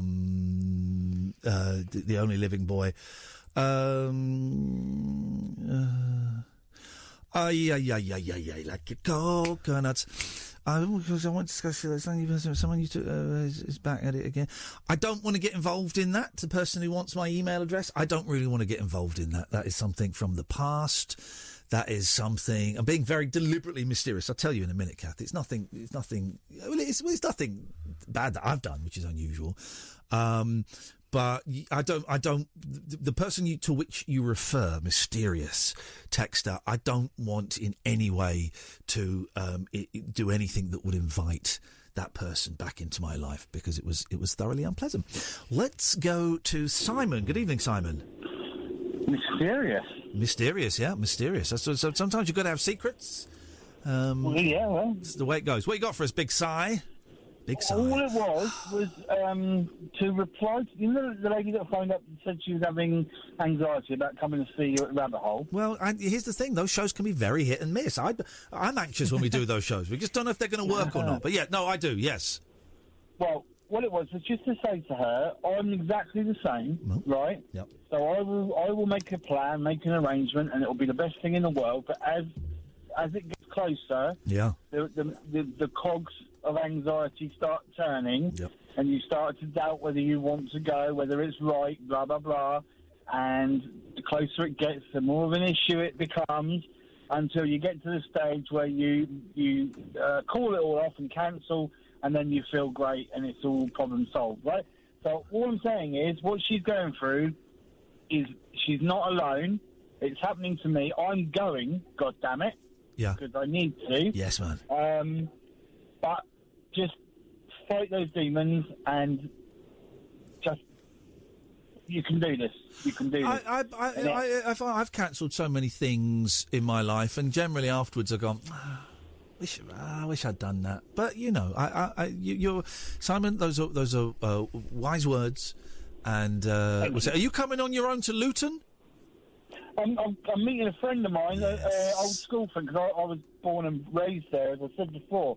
So I'm using it to as an excuse to meet up with my oldest friend, and I'm going to introduce him to your vibe, as it were. and then going to make a bit of an occasion of it. Nice one. All right. Looking forward to it for lots of reasons. Nice one, Simon. I'm looking forward to saying hello. If you want to come and say hello to us, and if you don't, well then screw you. No, not everyone does, and that's fine. Tell you who's coming to Luton. Helen Louise. Good. Very, very important woman in my life. You know why? That's where I got the cats from. Oh, yeah, I didn't know she had two first names. Yeah, she's got two first names. I think it's two first names. I don't think it's just Helen. I think it's Helen Louise. Okay. I think. Maybe it's just Helen. But I'm not sure. Anyway, I'll investigate that because I don't want to... If you just said Helen, I would have known who you meant. But I don't think you would have done, mate. Yes, I don't think... I knew her before you did. So... Okay. Chew on anyway, she is responsible for my little babies. The woman gave me babies. And I need to thank her for the babies. For my babies. Oh, my goodness. I want a big screen. I just want to show pictures of the cats for an hour and videos and go, Helen, look! Look what I did! Oh, they did the cutest thing. Here's them dressed up as bees. It's a strange old show tonight, isn't it? Well, it's a strange vibe in the country with everything that is going on. So I'm happy to field more strangers. We have another hour, and the switchboard is empty for the first time tonight. Well, second time tonight, actually. So if you want to give us a call, now would be a really, really good time. 0344 499 1000. 0344 499 1000 is the telephone number. You'll speak to Amy. She'll take your name and number. Doesn't even want to know what you want to talk about, and she will call you back. Anything goes. We've managed to avoid Brexit so far, but if you want to call in about that, you can. I suspect that our audience doesn't want to, so anything goes. 0344 499 1000. This is Talk Radio. The Late Night Alternative with Iain Lee on Talk Radio. We have ways of making you talk. Tom, get your plane right on time. I know you're part of the whole fine. Fly down to Mexico.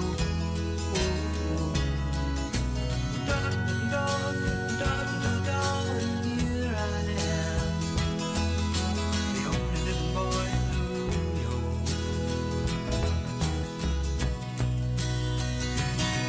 I get the news I need on the weather report. Oh, I can gather all the news I need on the weather report. Hey, I've got nothing to do today but smile. Here I am, the only living boy in New York.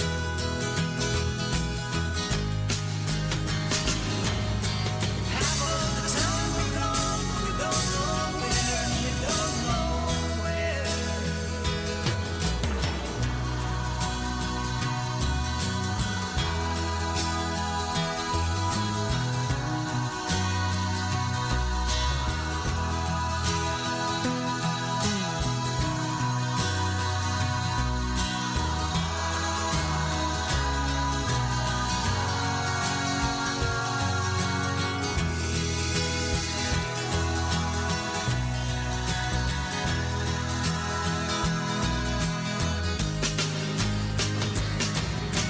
Half of the time we're gone, but we don't know where, and we don't know where. Tom, get your plane right on time. I know that you've been eager to fly now. Hey, let your honesty shine, shine, shine now. Like it shines on me. The only living boy in New York. The only living boy in New York.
Blaine on drums, of course. I mean, it'd be easy if whenever we play a song, I'll say if Hal Blaine isn't playing drums on the songs. I think that's probably the way to do it. 0344 499 1000 is the telephone number. Another hour of this to go before Paul Ross comes in. I'm Iain Lee. You are Katherine Boyle. That's the one. I knew I recognised you.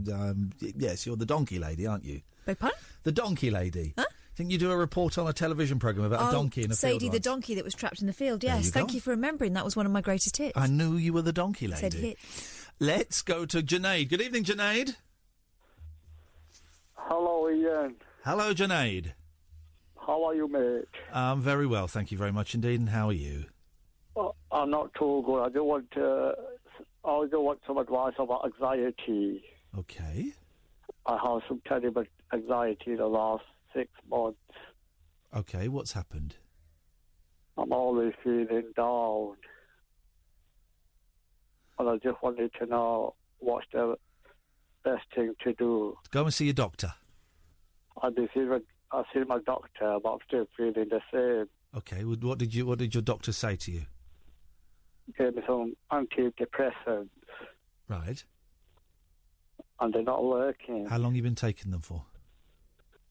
For about 2 months now. Okay, I would say go back and see your doctor. I just don't want to go out at all. Okay. I feel really anxious. Yeah, I get that. Do you have anyone that you can talk to about it? Any friends or family? I live on my own. Right. So I don't really go out. That's not why I asked. I asked very specifically, do you have any friends or family? No. Not only one friend. Who's your friend? I could talk to him, but I feel back down again. You feel what? I feel down again. Yeah, you feel down again. It's tough, man, isn't it? It's tough. You know that you can phone the Samaritans at any time. I don't know if you've tried them. No. You should try the Samaritans. They're good just to talk to and unload on, and you don't have to give them your real name. You don't have to say anything. Here's the thing, Junaid. I'm not a doctor. I don't have any answers. All I have is my experience and my strength and my hope, and I have my story, right? And I know what I have had to do to get to 45 and a half years old. I know what I've had to do. Some of the things I've had to do to survive haven't been very healthy and haven't been very good, and some of them have been very healthy and some of them have been very good. And as I'm getting older, I'm learning to replace the unhealthy things with the healthy things. But I'm just a bloke, man. I'm just a bloke. I don't have any answers for anyone else. I don't know what would make you better. I suggest you go and, that you reconnect with your doctor and say that the pills he's given you hasn't worked, because maybe they can give you a slightly different dose, or maybe they can give you a slightly different pill. Maybe they can put you in touch with a mental health team. Do you know what I mean? Yeah, that's fine. Thank you for that. But listen, I'm not, Junaid, I don't want you to think I'm not in any way having a go at you. I'm not angry with you at all. I'm really glad you've shared this with me. I just don't have an answer, man. I understand this better, maybe how are the Samaritan. Yeah. But I do enjoy listening to your show. Hey, listen, man, and you can call us again. Let me just ask, you're not, when you say you're feeling anxious and stuff, are you thinking of like harming yourself or anything? No. Well, that's something. All right. Well, that is something. I can tell from talking to you, Junaid, that you are a good person. Yeah. And that you have got light in your soul. Right? I can feel it. Do you know what I mean? You've got a lightness in your soul, and that you're a good man, and things can improve, but you might have to do a little bit of work. Yeah. Yeah. Yeah. Hopefully, do it. It was nice talking to you and for your advice. It's nice talking to you, Junaid. Thank you very much indeed. 0344 499 1000. Let's go to Shane. Good evening, Shane. Evening. How you doing, sir? I'm all right, Shane. What you got for us tonight? 3 good things that will make you laugh that probably you've never heard of. Oh, there's suddenly... I'm in. Catherine's pulling her cynical face as if to say, go on, try me. No, it's not. I'm just being drawn to nonsense on Twitter. Carry on. You were just saying you were doing... try me. No, I wasn't listening to that. I was reading nonsense on Twitter. Let's. Right. Here's the thing. I'm going to go to Twitter and I'm going to kill everybody that runs Twitter. Oh, just some people love a moan, don't they? Oh, yeah, like your coconuts. Anyway, amuse us. Go on, Shane. This is what we need. This is what the country needs. This is what Britain, this is what Europe, the world needs, Shane. Give it to me, baby. Number one. The worst, best film I've ever seen. Hollywood Sex Wars. Suddenly, I'm in. What? I think I can guess what Hollywood Sex Wars is about, but give me more. Watched it once. Made me laugh. Who's in it? Let's have a look. Mario Diaz. Who? Exactly. Hey, have you seen that William H. Macy is in trouble with the police? His wife is. Well, he was going to court today for her indictment. She was indicted. And her and some other people I've not heard of are being indicted for faking exam entries for their kids to get into. I've read about that. No, the Hollywood Sex Wars is 2011. Mario Diaz, Eli Jane. This looks good. Hang on a minute. Pop-ups, go away. Pop-up. Max, Aaron, and Glenn have a track record littered with strikeouts and misfit hookups. The boys embark on a mission to up their hot babe batting average. This sounds wonderful. They meet Hollywood Casanova Johnny Eyelash, who teaches these boys the game of scoring A-list arm candy. Yeah, this is from 2011. But there is one problem. The girls are organised, cunning, and have an agenda of their own. There's more than one problem. It's not long before the girls, led by Big Wendy and Little Wendy, pick up on Johnny's tactics and Hollywood becomes one big booby trap. This sounds... It only gets a 3.3 on IMDb. That's not a great score. Well, most people that vote on those... Biased. Exactly. Biased. Number two. Yep, OK. Kim's Convenience, Netflix. OK, what's that? Korean, Canadian sitcom. Brilliant. OK, the misadventures of a Korean Canadian family running a convenience store. OK, that gets a 7.8. And we're not believing the 3.3, but we are believing the 7.8. Is that what you're saying, Shane? No, the 3.3 is probably funnier and. OK. All right, Hollywood Sex Wars. Well, when we go to Manchester, Katherine, maybe I can rent that movie and we can watch it. That's fine, you can enjoy that by yourself. Thank you very much indeed. All right, and go on, what's the third thing? The first one you can watch on YouTube, actually, I think. OK, thank you very much. With your headphones on. Sorry? The third one is music. Unless he might have had a brain injury or something, and that's what he does. I don't think so. I think he was just claiming the time. Time Traveller, Noah, YouTube. Oh, is he one of the... Come on, he's one of these idiots that thinks they've been back in time, are they? No, this is one of the best musicians that no one knows about. Hang on, one of the what? The best musicians that no one's ever heard about. Time Traveller Noah reveals the future of the UK. No, Noah, Knower. Oh, you said... Listen, when someone says Noah... Think, who built the ark? Sorry? Noah. You don't know what? No one automatically thinks K. They think Noah. And there is a time traveller called Noah. Time Traveller Noah. All right. Well, let's have a listen. If this is rubbish, you're in trouble. If this is rubbish, then I'm not watching any of your film recommendations. All right, Shane? Perfect. Okay, here we go.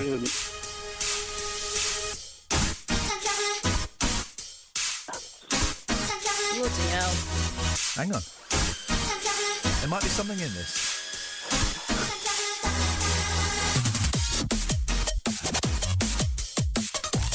Can't stop blinking.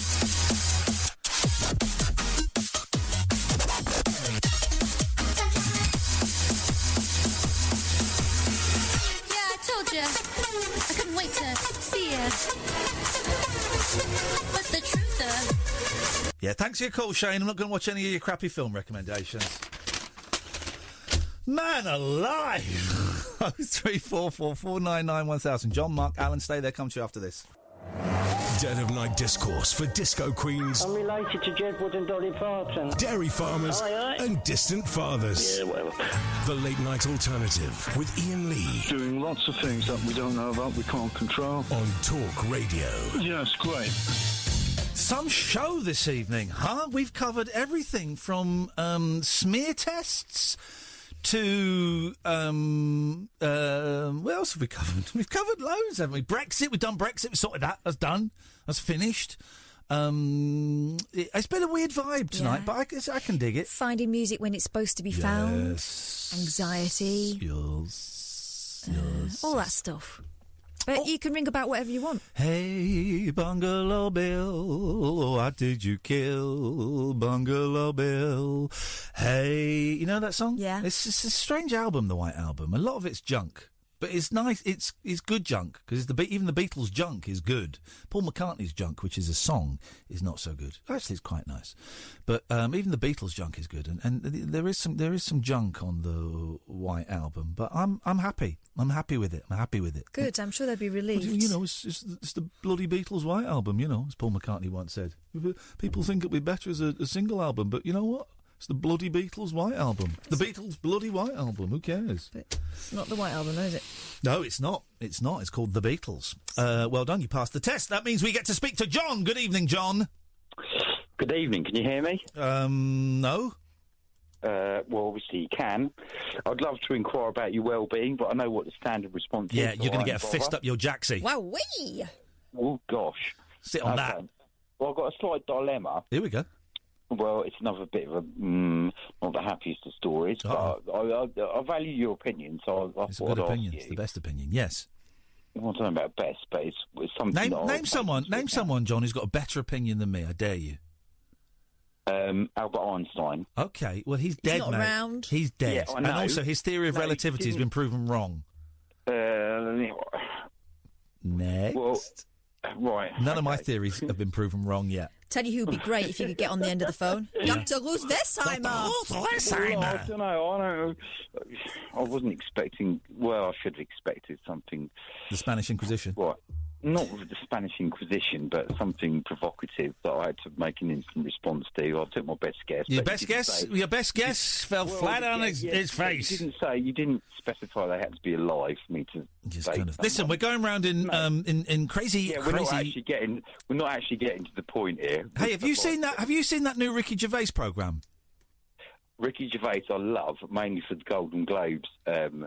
Trilogy of destroying Hollywood, but no, I have not. We watched because getting some really good reviews, and I do like Ricky. So me and Katherine watched the first 15 minutes of his new thing. Oh, hi, Katherine, by the way. Hello, John. Well done. You've stopped the clock. That's 72 seconds. What do I win? You win, John. His new thing on Netflix, and we laughed. The first laugh was at 7.5 minutes. Drop the C-bomb. Dropped a C-bomb at a kid. Oh, dear. And that was it. And 15 minutes in, I went, I'm not really... I mean, is it meant to be a comedy? I don't think it's meant to be a Rick Roarer, no. Is it like Cold Feet, like a dramedy, where it's drama, but you like chuckle? I'm going to go in again and see if I can watch it. Okay. Well, I have not seen it, so I really can't comment. Okay, well, I'm going to go in again. I'll give it another chance. I do like Ricky. I like Ricky a lot, although that David Brent film was awful. I didn't really like Derek. I didn't watch Derek. I didn't really like The Office that much. I just think he's brilliant in the Golden Globes. Okay. I think that's the highlight of his whole career. The Golden Globes are funny. Well, he did it 3 times, didn't he? So I think it's fair to call it a trilogy. Well, except that trilogy isn't a word. It's not a word? No. I think it is. I'd like it to be. Look it up. If it is a word, it isn't the word. Trilogy. Am I mispronouncing it or something? Or do you not understand English? No, I understand English. Don't get. I just think if trilogy is a word, it doesn't mean what you think it means. I just Googled it and it said, did you mean trilogy? No, I've mispronounced it. Well, okay, my fault. Apology accepted. Apology accepted. Listen, come on. Yeah. Let's do this now. Come on, brother. Give me a hug and tell me what you want to say. Right, hug given. A virtual hug given. Taken. Okay, I've got a dilemma. Yep. And what it relates around is I've got mental health issues. Yep. And I've also become disabled in the last, I don't know how you quite judge it, last 18 months. Yep. That's like I'm registered disabled with the highest degree of visual impairment. Okay. Basically, I've lost my sight really quickly. I'm sorry to hear. And it causes... No, that's right. It causes a lot... Well, it's not all right, but anyway. No, it's far from all right, but I take your point, Well, yes. It's very far from all right. Yeah, but of course thanks it for your sympathy. And it causes a lot of stress because not normal things you can do, you can't do them anymore. Yeah. You know, it's like, so when you say, did you see this? No, I couldn't see it because I couldn't hardly see anything. Yeah. You know, but okay, but you can still listen to the audio, so I might have probably got the gist of what you were referring to with regards to Ricky Gervais. But anyway, here's the problem. Yeah. But, you know, and I've suffered with anxiety and depression prior to that for a long time, on and off, but it's caused me to go into, like, a major one. And, right, here, I'm getting to the point here, believe it or not. Consensus opinion is, if you are, like, really lonely and you don't have people around you, then that has a negative impact on your mental health and also to have people to help you do things. But on the other hand, if the group of people you have around you are actually, then you've got company, which is great. But they're bellends. But if they also cause a negative impact on your mental health because they have traits and behavioural characteristics that also have a negative impact on your mental health, which way do you go? Because I can cut these people loose, but it would be hard for me to do so, and they wouldn't really get it, but I could do that. Could you not have a conversation with them and say, look, this... No, but the thing is, I'm 50 years old, okay? Yeah. Most of these people are 20 years old. They're not... They'd like to think... What, are you their dealer or something? What the hell is going on? Why are you hanging out with kids like this? Because I normally... As I've got older, I've normally hung out with younger people. Right. And because it makes me feel young, and people of my age... I don't know how you old... I don't know how old Kat is, right? But I feel I have more fun with younger people. Okay. But... and well, what are they doing that's so negative? That's having a negative impact. Well, as you've asked, they occasionally take drugs. And they take drugs around you? Yes. Right. Well, to quote Theresa May, simples. Just tell them you don't want them to take drugs around you. Well, do you think I've not tried? I don't know. Yes, well, I have tried. Okay. Well, then boot them out. Well, I get the impression. No company. I can't make this decision. Ian, you probably ain't gonna be able to like solve this for me. It's just the fact of talking about it that helps. Okay. I've got to reach my. Well, you obviously don't want to have a conversation about it. You want to talk to me about it, so I'll shut up. Well, if you're going to shut up, there's no point. But I just want. Well, you're not. The thing is, no. Do you know what, John? No, because I'm trying to have a conversation with you, and you're not letting me. You're talking at me. Do you know what? If you want to talk at someone about it, go and talk to someone else. I'm sick and tired of people talking at me about stuff. Did ask for your opinion. You know, if you want to have a conversation, boom, I'm in. I'm there. But if you just want to talk at me about stuff and then ignore any suggestion I make, what's the point? What's the point? It's very simple. If people are taking drugs around you and you don't like them taking drugs around you, you say, I don't want you taking drugs around you. If you carry on, they're tossers. Boot them out. Here's my thinking. Load of kids have found an old guy, doesn't mind if they smoke a spliff around his house. Place, yeah. Let's try another one, shall we? Let's go to Michael. Good evening, Michael. Hello, Ian. Hi. The new Ricky Gervais programme, Yes. After Life. I love it. Why? Is it meant to be funny? No.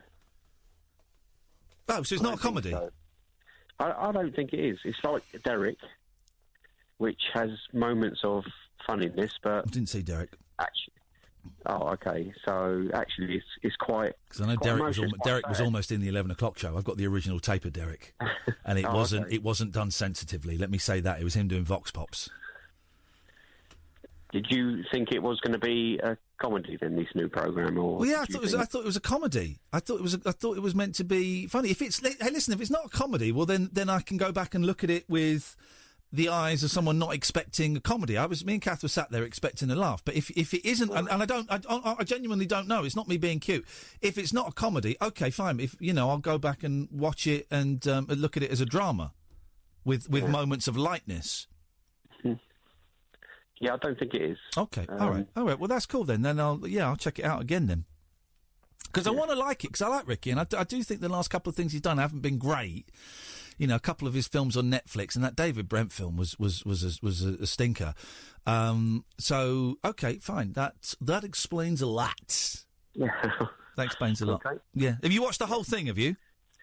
Not yet, no. I've watched up to episode 3, so, okay. Yeah. All right, cool. All right, well, I will check it out again. Thank you very much, Michael. That's appreciated. That's got loads of really good people in it. Oh, it's got great people in it. Kerry Godliman, it's got Joe Wilkinson in it. It's all good people. It's got Tony Way in it, who's sort of a friend of mine. It's good people. Okay, if it's not a comedy, then I'm back. Let's try it again. Then we're back in. We're fine. We'll do it.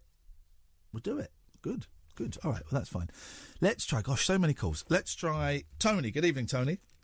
Hello. Hello, Tony. Oh, good. I'm glad you come to me next. Right, I've watched Ricky Gervais this series. Yes. I've watched it 3 times consecutively, 3 days, 6 episodes. Like this is unbelievable. This program. It could basically be based on me, apart from. Oh, blimey! Because it's quite dark, isn't it? His wife dying. I split up, or. My girlfriend sort of, she kicked me out, basically. Right. But apart from that... So apart from the main premise of his wife dying, whereas your girlfriend kicked you out, it could be your story. Yeah. Where he's grieving, he's grieving, and he can do it and grieve. Being kicked out and losing the love of your life, sort of. Yeah. I'm doing it sort of... I'm grieving every day, sort of, as such to... but... The whole thing is just unbelievable. The messages in the whole series is unbelievable. Is not to think of yourself as being the only one that's been dealt a blow. But are we right that it's not a comedy? No, it's not. Listen, it's everything. It's a comedy. Oh. It sends messages out to people to think that they're not the only people out there that are being affected by. So it's connected with you on a very deep personal level. Oh wow! I've watched the whole series 3 times, 3 days on the trot. Yeah.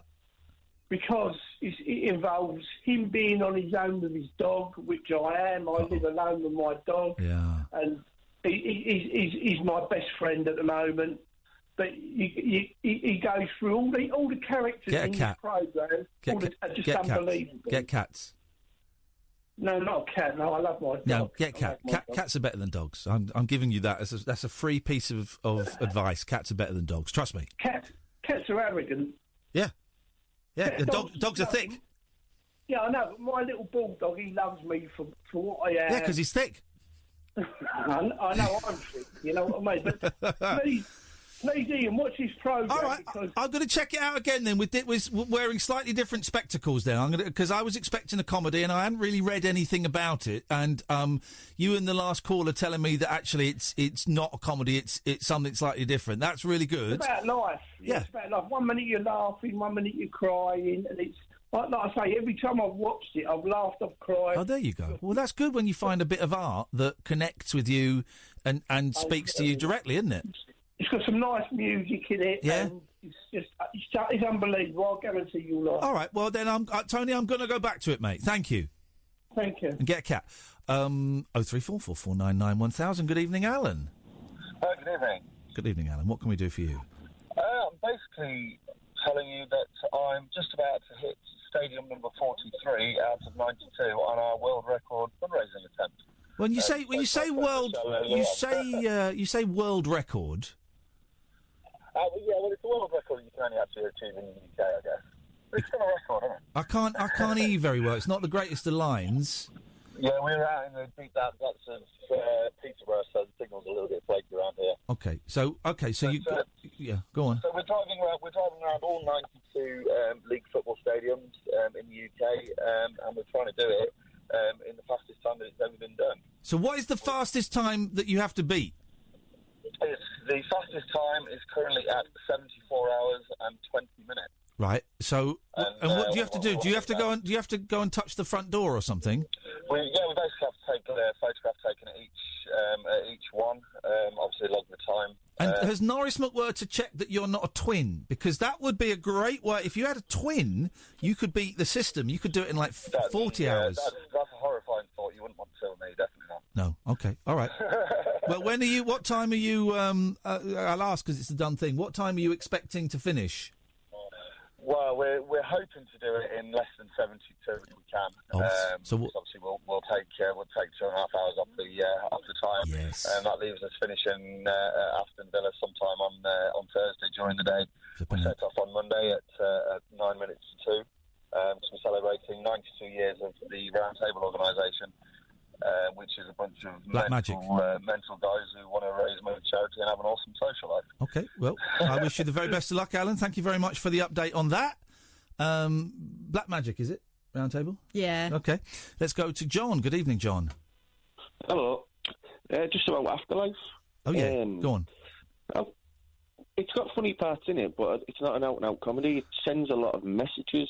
Okay. I feel like that's exactly the same phrase the other guy used. It sends a lot of messages. All right, that's interesting. It makes you think from a different perspective. Yeah. Do you know, it's similar. It would be how I've never rang up the Samaritans or whatever and talked about. I've told you before about the loss of my dad. Yeah. It sort of made me think in a different way. Yeah. Honestly, it's definitely worth sticking with. I watched it back to back, all 6 episodes last night. I couldn't turn it off. It's absolutely fascinating. Well, okay. Well, we must have totally missed something then. And listen, we're always happy to admit when we get things wrong. You know, if we've got it wrong, we've got it wrong. We'll go back and we'll have. Yeah, we were in the headspace for the Giggle Factory, weren't we? Yeah. I was expecting some chuckles, and I don't know why, because I hadn't read anything about it. I just knew that it existed. Yeah. All right. Like I say, there is funny parts in it, but it doesn't have to play with your emotional senses as well. Yeah. It's brilliant, I think. Anyway. All right. Wicked. All right. Hey, nice one. Thanks a lot. Now. Thank you, John. Cheers. I appreciate that. We called it wrong, Katherine. We were expecting. I think it's just Ricky Gervais's face. I was expecting him to crack a funny. Yes. We'll have some of that. Don't watch it on my Netflix login though, because it'll mess up the series.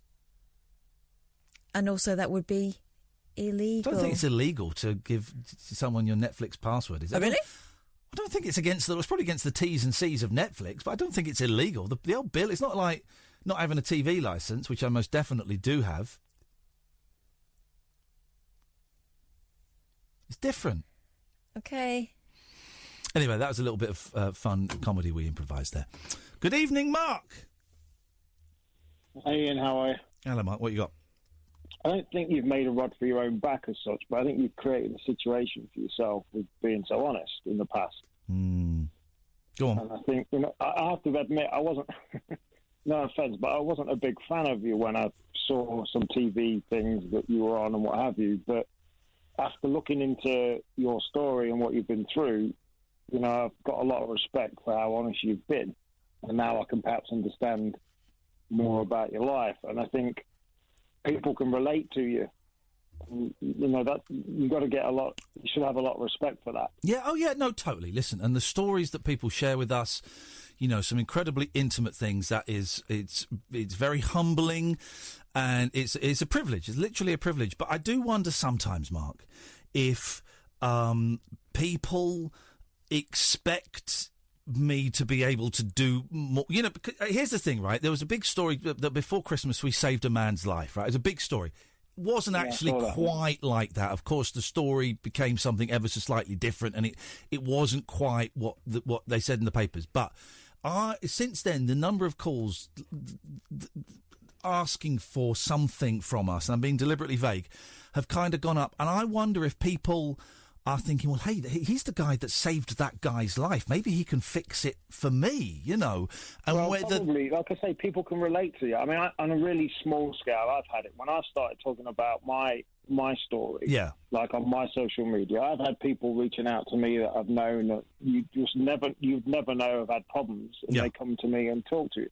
So that on a lot bigger scale, that's what you've got. Yeah, you know, and I mean, like apart from serious physical ill health, I've been through a lot. I've been through it all myself, and people relate to that stuff. When I was like relatively wealthy, and then I was bankrupt. I've been through divorce. I've been to prison. I've had depression. I was bankrupt again. And the one thing it does is, when you finally start talking about it, it like I say, it relates you to people. Yeah. But it also builds up a lot of resilience. Yeah. And I don't know. I don't think you've made a rod for your own back. And what I would say to people like Jules that I heard earlier on is, as you would hopefully agree, it always gets better. You know, wherever you're at now, it does always get better. 2 years ago, I was at the lowest of the low, and when I look back to the situation I got in compared to where I am now, I can look back, and that resilience that I've built up over the years of rubbish I've had in my life, it builds up a resilience, and it always gets better. Can I ask you? Always something around the corner. Can I go on? Thank you for that, Mark. Can I go off on ever such a slight tangent and pick up on something you said? Right. Don't want to know what you did, but can I ask, how long were you in prison for? 2 years. Yeah. Here's something that I've thought about a lot, right? And if you don't want to answer it, don't answer it, right? What does it feel like that first night in prison? Oh, it's horrible, mate. Yeah, horrible. Why anybody would want to spend more than... I mean, I did 2 years in there on a 4-year sentence, and why anybody... Two days is too much. It's horrible. I spoke to you last night. Yeah, I know. You're the guy that used to run the naughty websites, aren't you? Yeah, that's how I made all my money. So I made millions, lost it all. Yeah.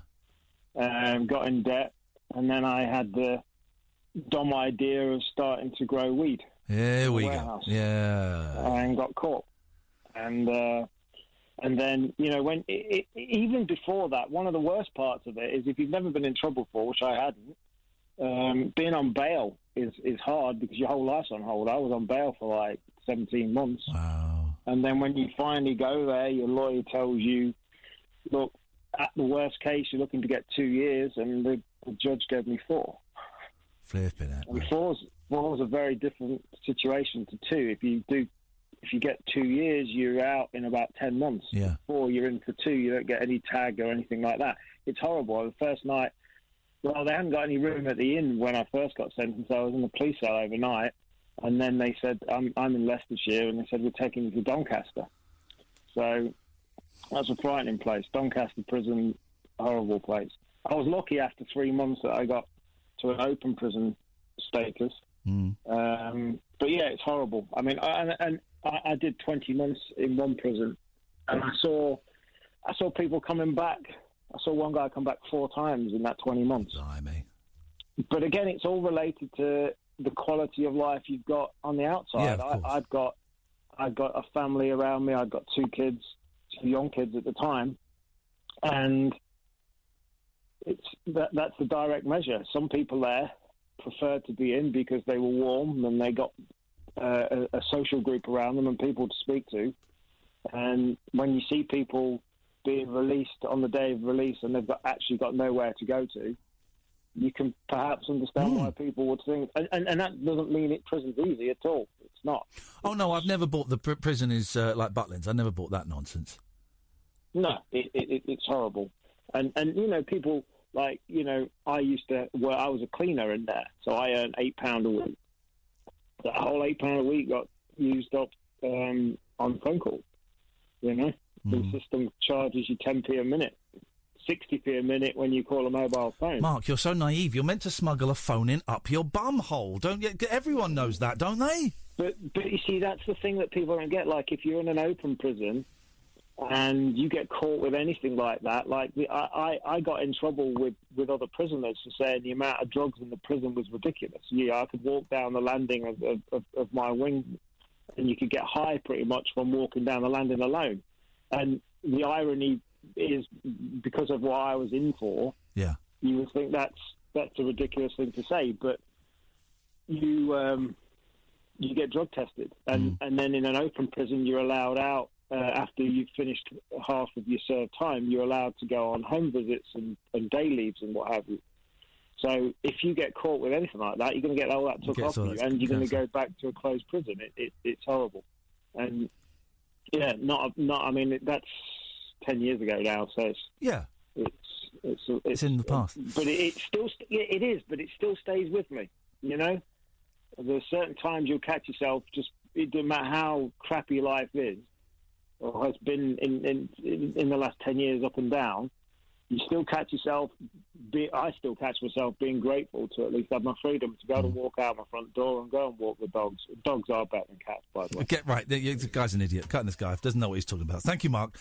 Genuinely, thank you for sharing that. It's something that I've been thinking about a lot the first night, and just can't begin to imagine. Thank you, Mark. I appreciate the call, man. There was a lot in there. Thank you. I was thinking about that guy who just got out of prison. Do you remember? He phoned us up about 3 months ago. Yeah, he used to listen to us inside. He wanted to go and stand in the grass, and because he was able to just walk out of his front door for the first time in years and years. We get the best callers. Let's be honest. We get the best callers. 0344 499 1000. Switchboard is empty. So if you phone up now, you could be the next one on. This is Talk Radio. It's electric. It's eclectic. It's always rule free. It's the late night alternative with that man, Iain Lee, on Talk Radio. Sorry, I'm just setting a picture of my wallpaper, lock screen, my phone. Bear with me. Just setting picture, taking a while to set. There we go. Should we just check? There we go. That is a nice picture. Sorry about that. 0344 499 1000 is the telephone number if you want to give us a call. I was determined to do loads of stuff in the papers today, and well, I didn't. I can only apologise for that. Paul Ross will be on in about 10 minutes or so. National Sexpress. Strangers who had naked romp on coach journey are arrested. Strangers. A romp? You need space for that, don't you? I once, on a trip to Edinburgh, fell asleep on a girl, and then I woke up and she gave me a biscuit. I don't think that qualifies as a romp. No. Back then, when I was about 24, it did actually, for me. It did count as a romp. Isn't a romp more uppy-downy than that? We fell asleep on each other, just like our heads, and it was kind of nice, and then we got into Edinburgh about 6:15 in the morning, and I didn't know what to say to her, and so I didn't say anything. And, she slipped you a biscuit? She gave me a biscuit. A man and woman were arrested after stripping... Oh, my God. ...and having sex on a National Express coach just hours after meeting on the journey. That is quick. Well, love what's what it wants. The shameless pair romped in full view of the other mortified passengers. They couldn't have been completely naked after hitting it off during a 10-hour drive from Manchester to Exeter. There's an inadvertent joke coming up. Excellent. See if you can spot it. Devon and Cornwall police said the unnamed man and woman were held after the driver stopped on a hard shoulder. Spokesman said police were called to an incident of public indecency on a coach travelling on the M5 near Cullompton. Is that a place? I'm guessing. At 10:40pm on March the 4th. Officers located and arrested a 29-year-old man from Bristol and a 32-year-old woman from Barnstaple on suspicion of being a pair of naughty shaggers. They were later released under investigazione pending further inquiries. On a coach journey, they'd never met. I can imagine, if you're like a couple and you're a bit tipsy, okay, 10 hours is a long time to go, but you've just met? On a coach, a coach? By the toilet? 10 hours as well. That place would have been smelly. Coach journeys are the worst. They are just the worst. When I used to go to Edinburgh and stuff, it was... coach was the only way you could afford it, because you could get up there for like 15 quid. Yeah. And it was horrendous. Just the worst. When I used to go and visit Simon in Glastonbury, I'd get a coach. Baker's Dolphin, and it's just awful. There's no room, and it's absolute torture. Never again. Well, as long as I live. Sounds like they stretch their legs. You stretch something. What have you got for us? UK B&B, where cult teaches burping therapy to get rid of evil spirits. Okay, well, I cannot burp, as you know. Would they teach me to burp? Would they make that? Maybe. The Lighthouse B&B in a tiny Somerset village near Frome is reportedly the UK meeting point for followers of Universal Medicine, capital U, capital M. And this is in quote marks, a socially harmful cult, which has taught burping therapy to get rid of evil spirits. Well, it can reduce indigestion. Yeah. Some people say indigestion, don't they? They say the I, indigestion. Yeah, perverts. Indigestion, auction, plastic, says. Yes. Some people say says. Well, that's what she says. We had a teacher who said that's what she says. She ended up working as an assistant in a chemist. Did she? Yeah. I didn't like her. Was there a connection? You had her ejected? I just had to go in and get some medicine from her. And she went, "Oh, didn't I used to?" I said, "Yes, you did. And you made my life a misery because you're weird." Oh, I see.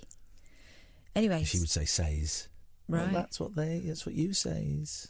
That doesn't make sense. No. Anyway, go on, please. That would be weird. Yeah. 4-star guest house, the Lighthouse in Frome, is said to be hosting a group called Universal Medicine. That was better than hosting a group called the Lighthouse Family. A civil court in Australia found Universal Medicine make false claims about healing in a defamation case last December, according to the Sydney Morning Herald. Yeah. It found that the cult founder, Serge Benhayon, used bizarre forms of sexual manipulation and persuaded followers to shun loved ones who wouldn't join his cult. Here we go, the old meat injection. Gotcha! Somerset Live reports that the group's website says UK courses are presented at the Lighthouse accommodation in B&B in Frome, Somerset. Serge has always denied running a cult and any wrongdoing, saying he's the victim of a media witch hunt. The cult also faced claims that... Wow. It could be, actually, because I don't believe the mainstream media. The cult also faced claims that breast massages were used as an alternative to modern medicine. Just claims. The group was founded in 1999 by year. Serge, a former bankrupt tennis coach. Former bankrupt tennis coach. Yes. Who claims to be, claims to be the reincarnation of Leonardo da Vinci. Well, that's a strange one to go for, I know, isn't it? Out of all of the people you could... That's a strange one So to maybe pick. it's true? The LDV, okay, yeah. Serge now lives as a millionaire in Australia, but twice a year he's said to visit the cult's B&B in the Somerset village of Titherington near Frome. Yep. 2 families have claimed he alienated them from their loved ones. Kasha said she was 12 when her mum started following Universal Medicine. She told the BBC, "I realised she wasn't my mum anymore, so it was quite difficult." Ooh. I would like to teach the world to sing in perfect harmony. I'd like to be brainwashed by a cult just to see what it. Do you know what I mean? To see what it feels like. We're back on the subject of Julia Hartley-Brewer. She's got Jacob Rees-Mogg and Nigel Farage on the show tomorrow. That's a threesome to die for. Isn't it? Get them on a National Express coach. I would like to see what it feels like to be brainwashed. You don't know it until you're in too deep. Well, do you? Again, this is mainstream media stories, and I've now decided that I don't believe the mainstream media. When I was about 17, 18, and they're not a cult because they've got very big lawyers, I immersed myself in Scientology. Oh, you had a go at that, did you, for a while? And I did the Dianetics and the E-meter and stuff. Yeah. But I did it more, which in the end is why I walked away from it. I went along to WRP meetings, being a would-be trot, and I was immersed in Scientology, but more from the science fiction perspective, because I'd read some of L. Ron Hubbard's terrible science fiction. Yeah, and I was fascinated in that kind of side of it. But it wasn't really. They weren't really. I mean, they tried to. It was a church for tax reasons, and because they believe it, he said Harrowly. But also they were very much kind of into modern, what they thought was modern technology. But it was the equivalent of 2 tin cans and a bit of string. The E-meter.